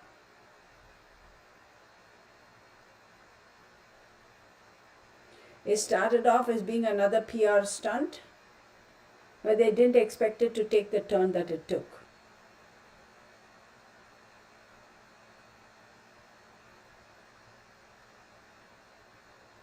She goes, he couldn't keep his hands off of me. And she goes, I fell for it. And it's my mistake. She goes, because I was constantly looking for that one love. And she goes, I wonder now if he was ever my one love, or any of them were.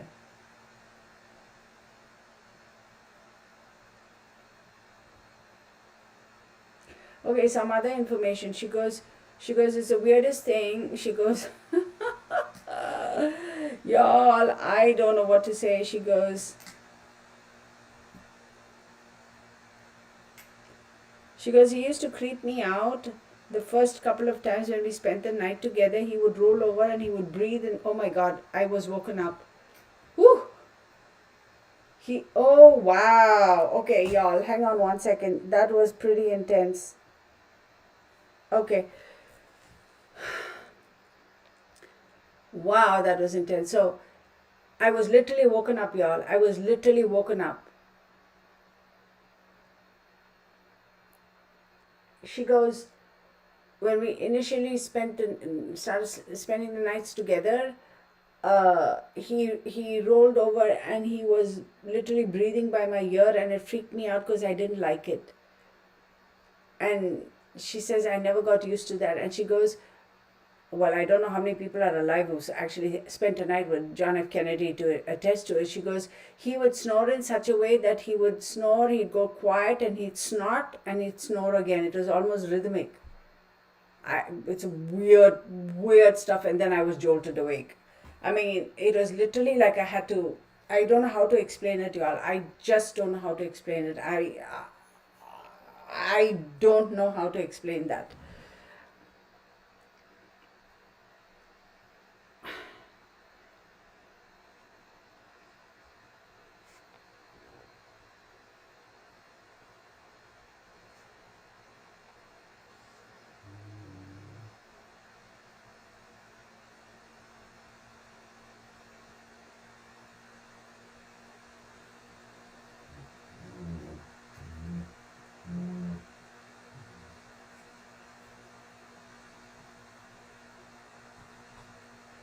I hope so. That's what really bothers me, y'all. You know, I mean, it's like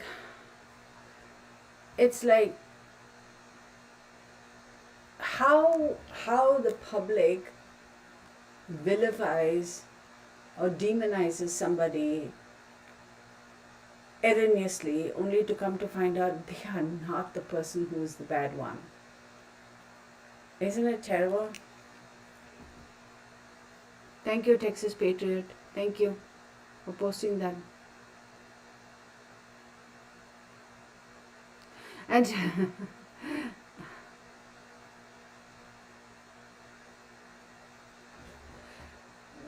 I don't know. I mean, I know what sleep apnea is. I don't have it, and nobody I know has it, so I don't know what the patterns are. So I seriously don't know.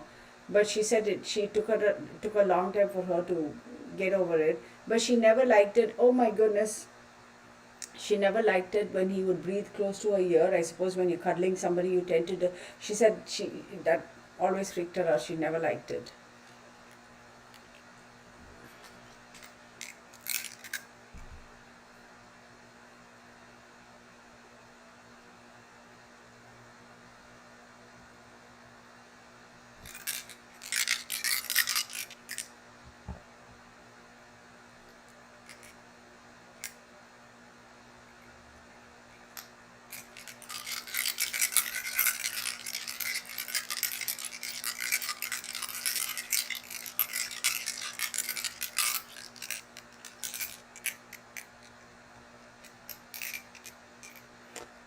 Pretty much, Lady Sapphire. Pretty much.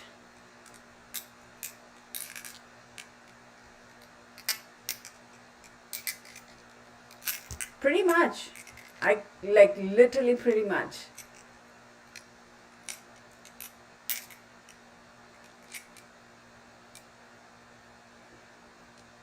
Interesting, Noble CE. That is so interesting. I completely forgot about that. Look, y'all, look. You guys are awesome. See, because I just say because, and I don't sometimes connect the dots myself because information just keeps coming. See, I did mention about deviated septum. I didn't know why, but I kept hearing deviated septum, and then Noble CE says maybe that is where the deviated septum came in that you mentioned earlier. Very true.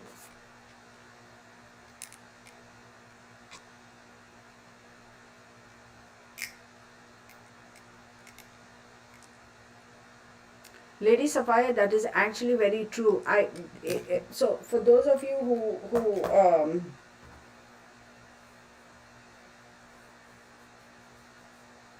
for those of you who know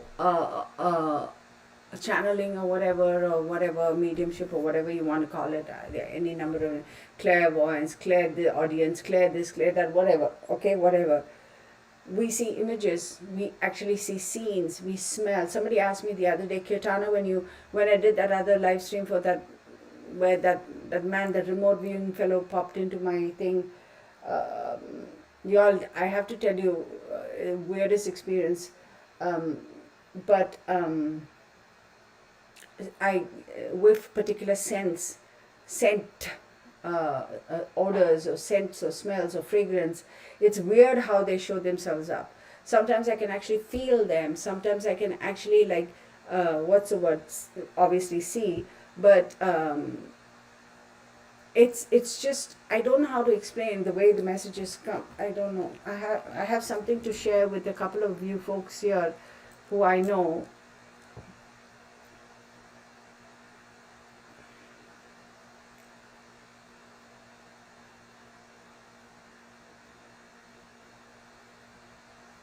So she talks about she talks about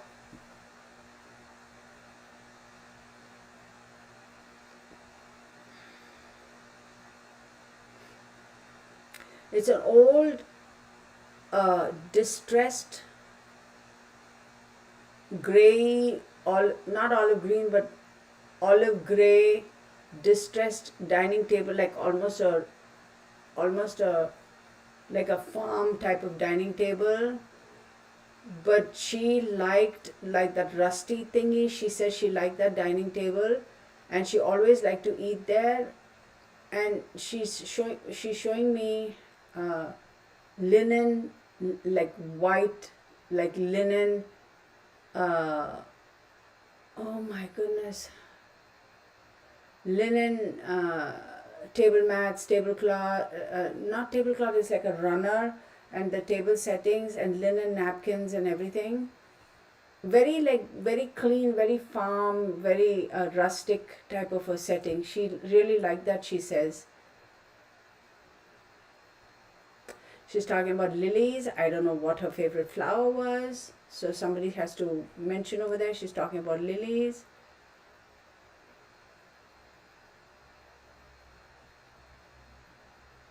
And she goes, I like to go out and sit in the sun just by myself. And just sit in the sun just by myself. Not really sunbathe, but just sit there.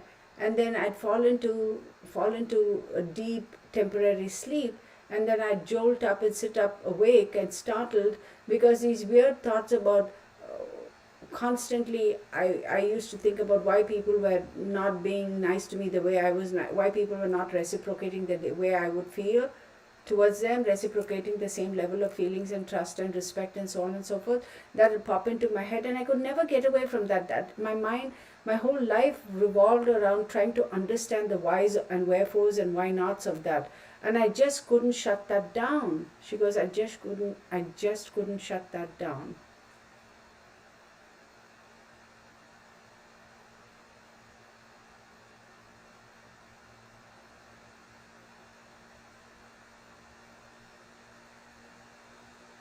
She was always terrified about wearing any tight fitting dresses with zippers because she always thought the zipper would pop. Really, I mean, she's Marilyn Monroe with her awesome figure. She shouldn't have to have worried about it. But the thing is, it's funny that she does say that she was quite conscious of her body too. Okay?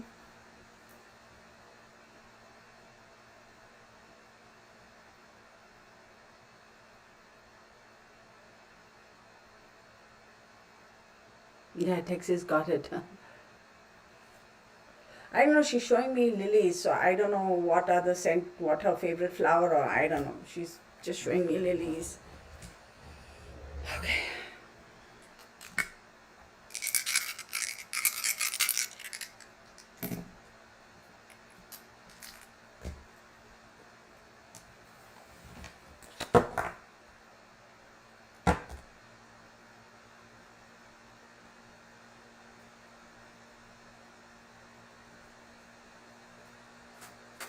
She goes, Arthur Miller was a sweet man.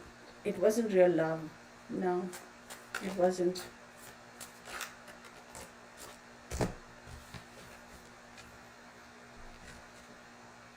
The Magician. Oh my God, focus camera. No, no, it's not. No. And the King of Cups. Let me look up 1 minute, okay? Let me see when Arthur Miller, when his birthday is.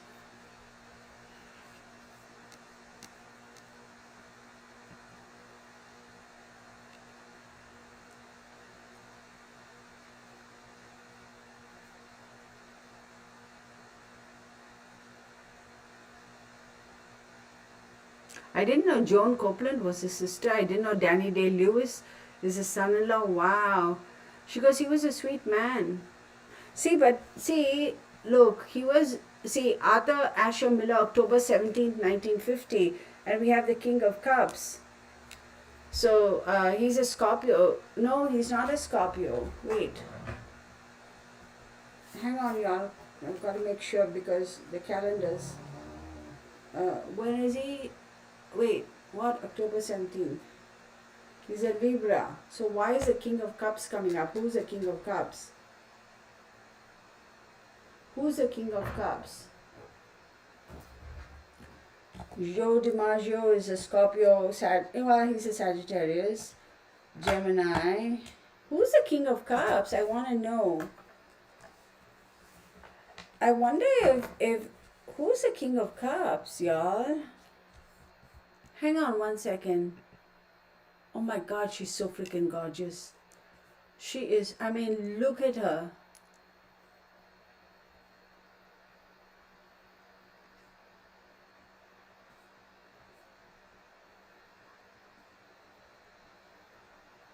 Well, see, yeah, I mean, she was born Norma Jeane Mortenson, but then she also went by Norma Jeane Baker, right?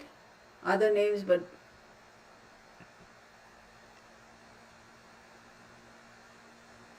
April 21st was James Doherty. So, hang on one second. April 21st. No, who's that? See, hang on, you guys, because I kept hearing Baker, Baker, Baker, and I didn't make the connection. Let me see, Baker. Hang on. Right?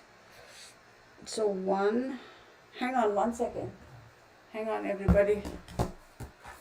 Baker, Baker, 21259. So this could be a little bit interesting. Maybe this is going to show us something else. So 7 plus 3, 10, 17, 18, 19, 10. Okay, so 17, 18, 19, 22. So her second house would be values, talents, possession, and ability to earn income. And so we did 2, 8, and 7. Her second house, if she's a Gemini, is Cancer. No wonder the moon was popping up, and no wonder this. Okay, it kind of makes sense because Norma Jeane Mortenson, and she was also known as Norma Jeane Baker, right? And then Marilyn Monroe, of course. So if you go and use, if we use Marilyn Monroe as her name, as we all know her, right? Her first house, and her first house is Gemini, and that's how you present yourself and you. So no wonder it was all about her, like her persona, how she presented herself, how she appeared to people, like physical, right? That was what the public picked up on, right? And that was all that mattered in terms of how people viewed her.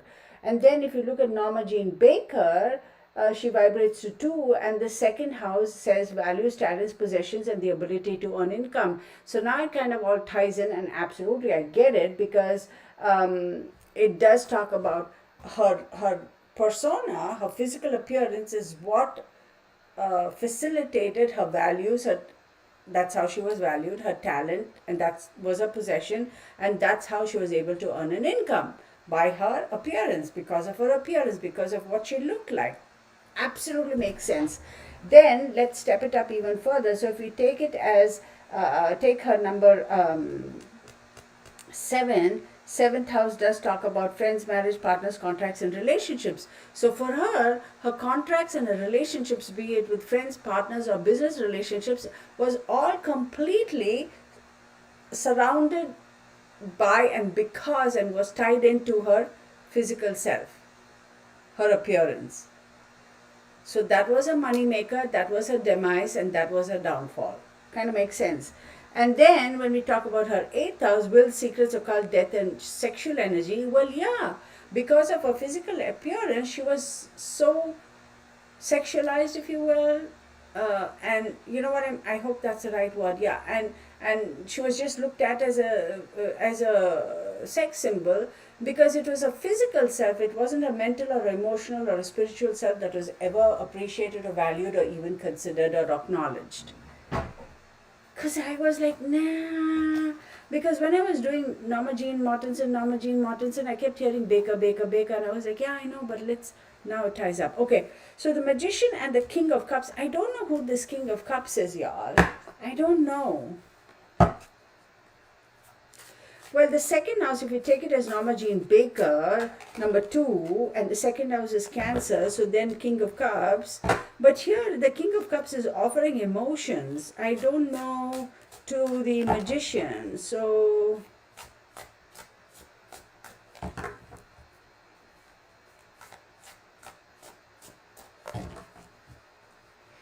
who is this King of Cups? I don't know. And then you have the Seven of Swords.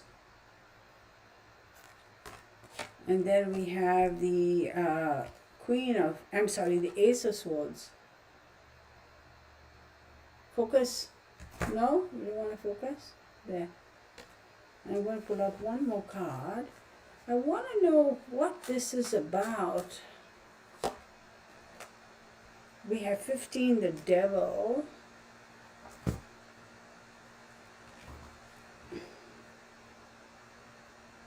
She died on August 4th, 1962, which is 3. Her third house is 1, 2, 3 is Leo. I get it.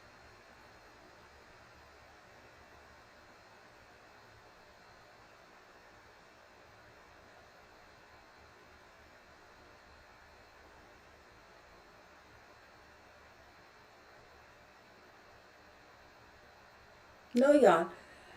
Even though this is a King of Cups, and none of her husbands were water sign. I do believe this King of Cups was something given to her. It wasn't so much an individual as it is something offered to her or given to her. I do believe she too was addicted,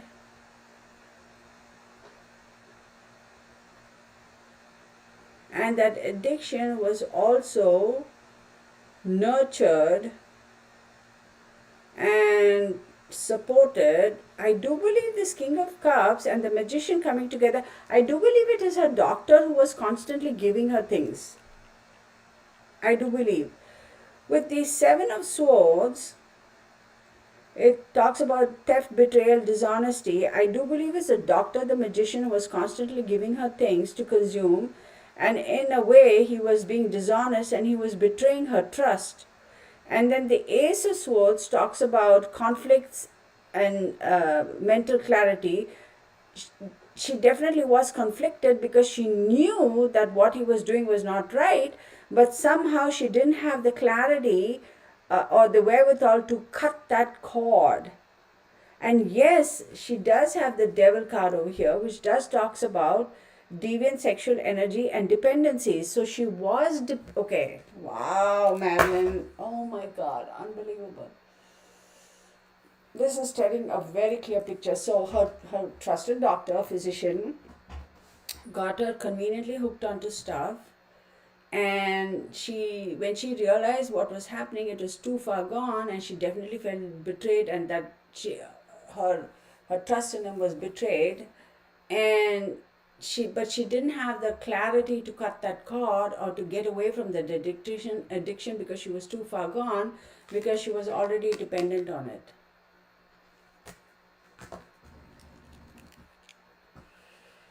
So can you imagine realizing that you were given stuff to get addicted to on purpose, and now you realize that, but you're too far gone to get out of it? Can you imagine the devastation that causes to one's psyche?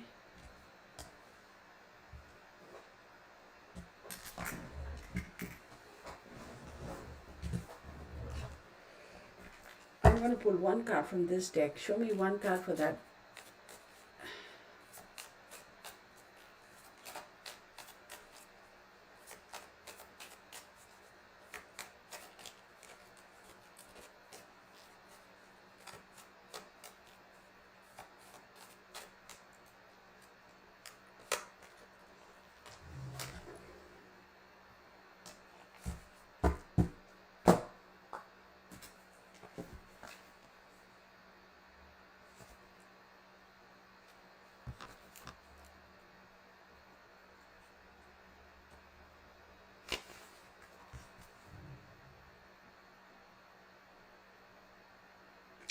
No, y'all. There's another female that who was also perpetuating her habit, or helping her, or slowly poisoning.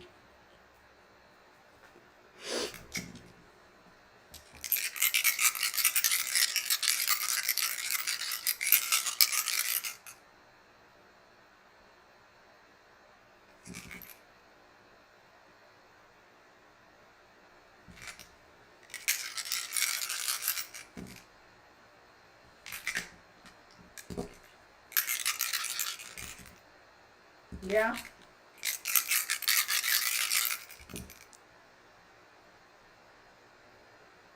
Okay.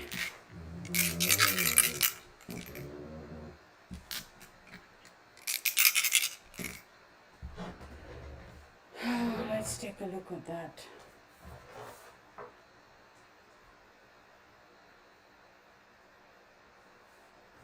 Yeah, absolutely. That's confirmed what I just said about the doctor. Okay, so, all right, y'all. What other questions do you have? Oh, I forgot I have to record something for tomorrow. Tomorrow's Monday, right? I forgot. So tomorrow's is going to be a little late.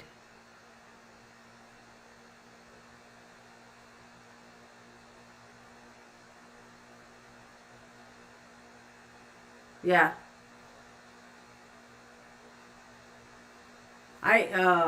Yinabag, yeah. You're right. Kuba Lakeland says, Kirtana, you should make a video about yourself. And I think I talked about it a couple of times. But thank you for asking. Okay, any other questions? Because I kind of uh, winding down. So, Mystery Mondays is going to be delayed. I don't know if I have the energy to do that now. And also the astrology week ahead, I don't know if I have the energy to do that now.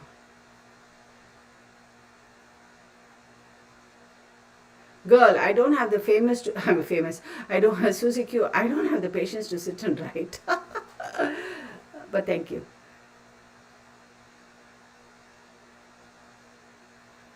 There's so much going on about, I feel like a lot of it, people just, they wanted to hitch their bogies to Marilyn Monroe, you know.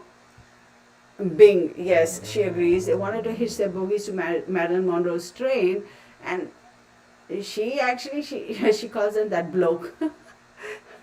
That bloke, oh my god, that's so funny.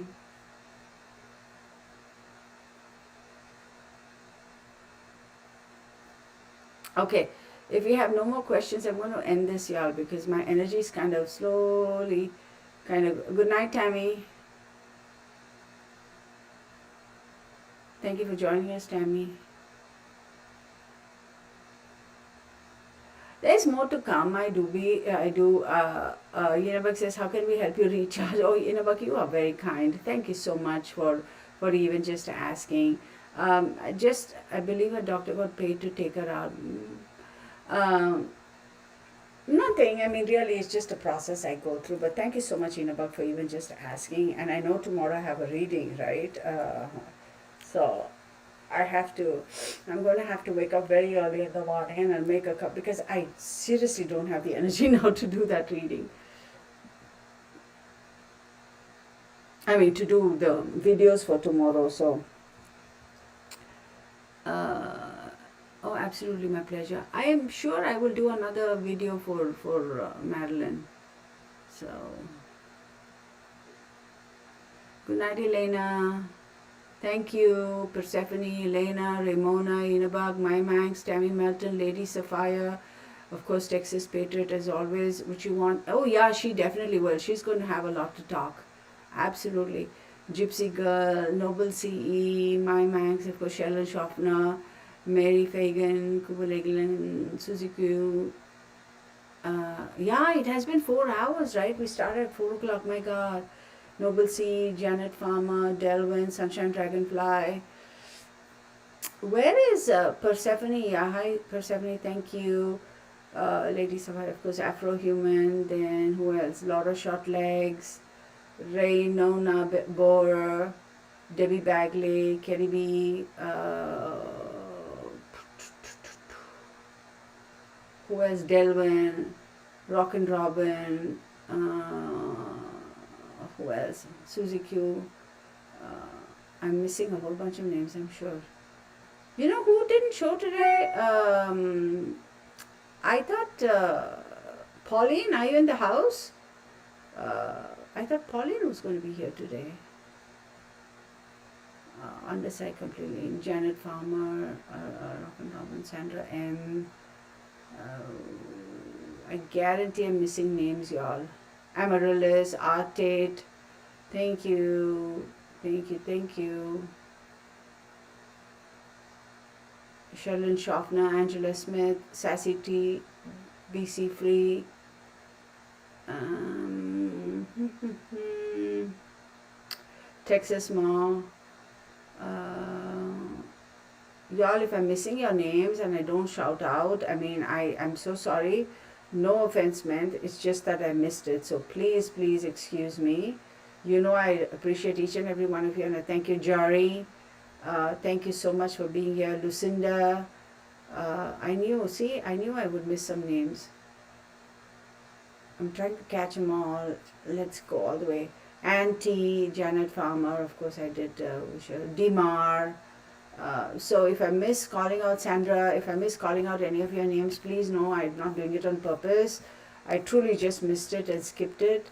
Uh, uh, and you'll please know I do appreciate each and every one of you, and the fact that you all are here, your contributions of comments, and the fact that you'll contribute and make your donations. Lucinda, Holly Leanne, good night. She was quiet.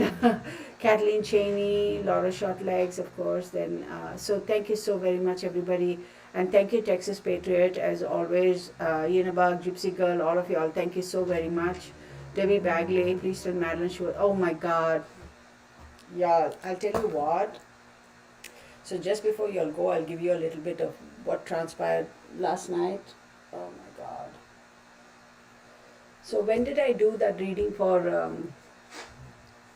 where that fellow, remote viewing fellow popped into my head? Susie Q, good night.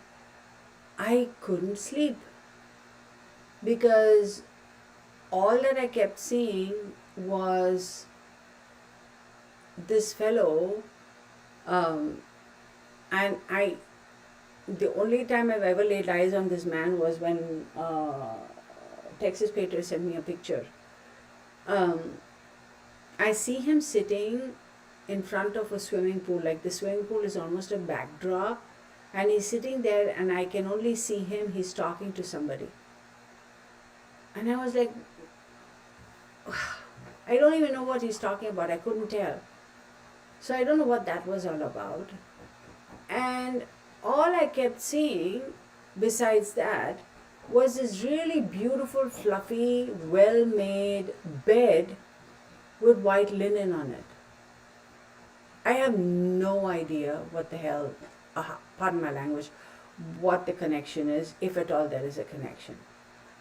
But now in the reading, when she said that her favorite color was white, and I also saw linen, I wonder if she was showing me her bed. So now I'm going to go and look and see if I can find yes, that guy, Debbie Bagley, yeah. So now, yes, the Fort Bliss situation, the cologne thingy, yes. And now I want to go and see if I can find a picture of the bed that Marilyn Monroe was found passed in, to see whether that was like a white sheets or white bed, whatever. Because I see almost like that, it's almost like a, you see this kind of a olivey old world white here. You see that, like old white, distressed white, headboard type of thing, and then white sheets and fluffy bed and white pillowcases and very, very light, really light. Oh my God, y'all, that candle. Let me take a picture of that candle and show y'all. That candle has been so steady, it hasn't flickered even once, except when I moved it because I was moving it. She's 100% over here. I mean, she's, can you even tell? Well, you can't tell because of the lighting. Let me see if I turn off this light. You can't really tell. You can't really tell, but that's a candle, y'all. You can't really tell. I'm sorry because of the poor lighting, but it's steady. It's like steady. She's 100% here. So, and I didn't understand. Wait a second. Somebody just sent me a text. Turn on this light.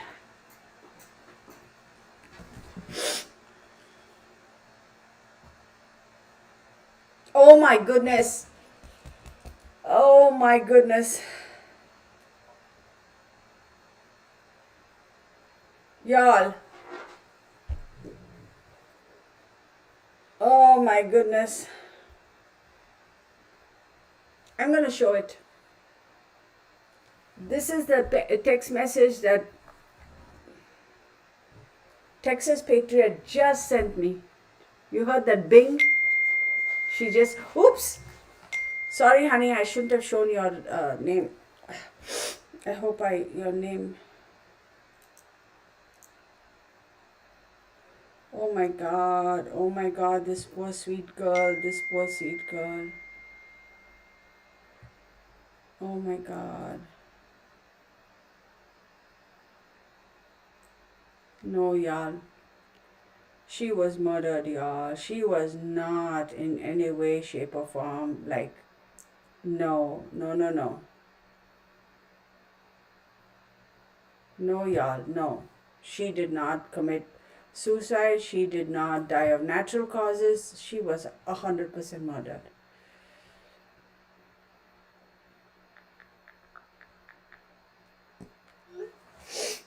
So, yeah. Hey, Pamela. Have a good night, honey. Thank you for joining us.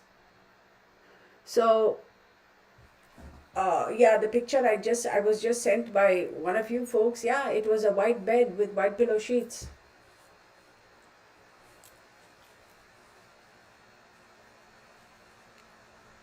Oh my God. She's gonna hang around me for a couple of days. I guarantee that. I absolutely guarantee that. I can already tell how things are going to play out. I can absolutely tell. But I can only say that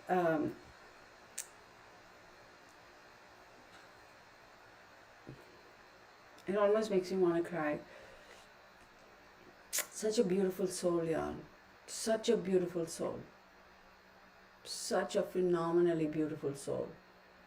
I mean, you look at Hollywood now and you look at the entertainment industry. There's so many ratchety people there who don't deserve anything, and then you have people like Marilyn Monroe, and look what happened to her. It's so unfair. But I guarantee I'm going to be doing another video for her. I mean, yeah.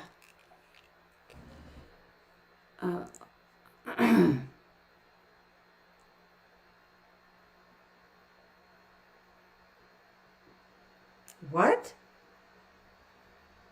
What are you talking about? Laura short legs?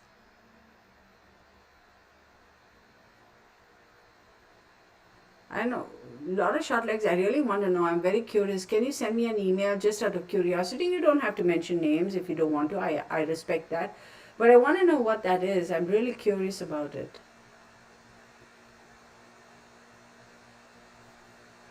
Or if you're implying that I'm doing any weird stuff, no, honey, I don't.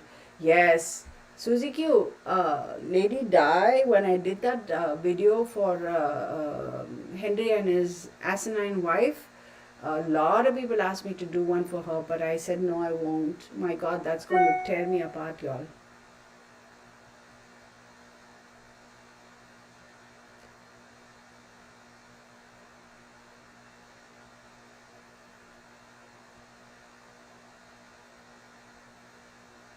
Oh, I'm going to watch it in a bag. Thank you so much. I seriously am not going to have the energy to do videos. I'm supposed to do 2 videos, one for Mystery Mondays and one, oh my God, and one for the week ahead astrology. I don't have the energy to do that. I'm going to see if I can at least get one out. Then tomorrow, very early in the morning, I'll have to get up and make the videos and post it right away. But hopefully, hopefully, yes. She actually says that. None of them were really. She says they were not.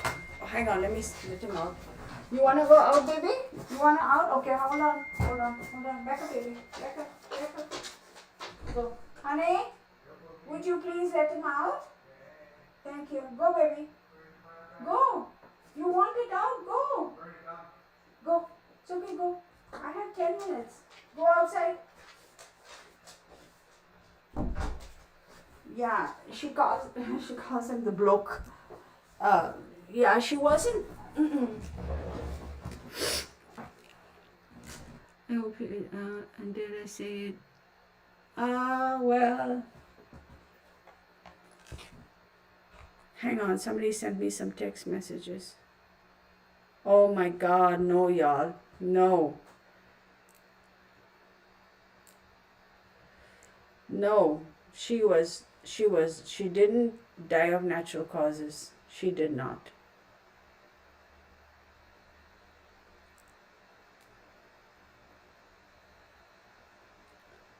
That doesn't even look like her. Her whole face has changed.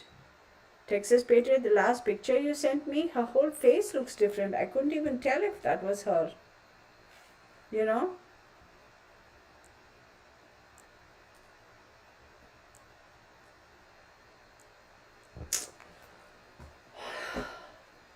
Oh, thank you, Inabag. I'm going to watch, sweetheart. Thank you so much for that.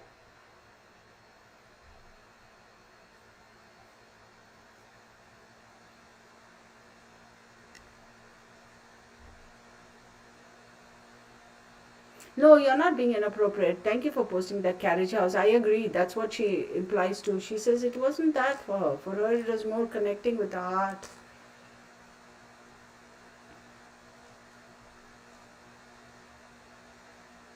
Oh, oh, I don't know.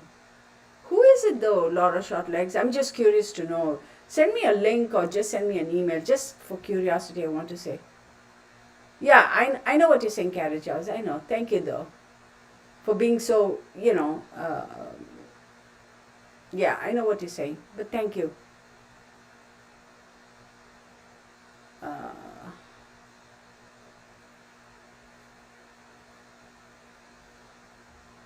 all right, y'all. I'm going to call it a 10-4, okay? Because I really need to, okay?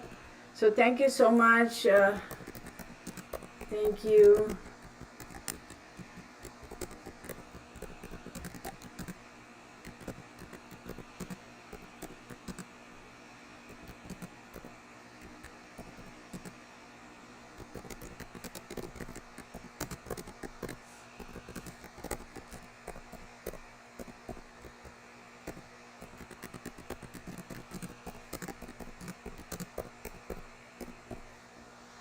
Okay, how about we just end this because I'm kind of seriously just whining. Sorry, y'all.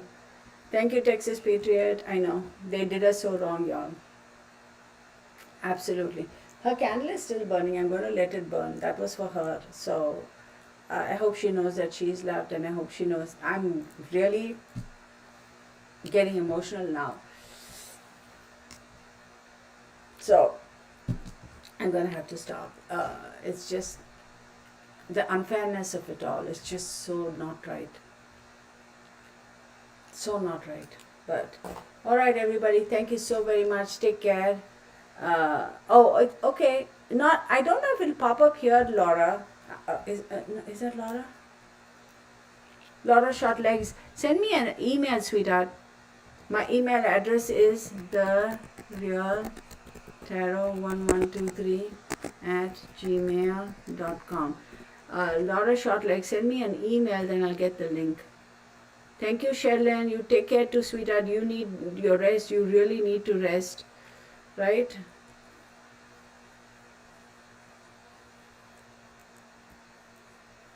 Thank you, Carriage House. All right, everybody. I'm going to end the stream, okay? You all have a good night. Take care and see you on the next video. Bye for now. Okay, we will end it. Okay.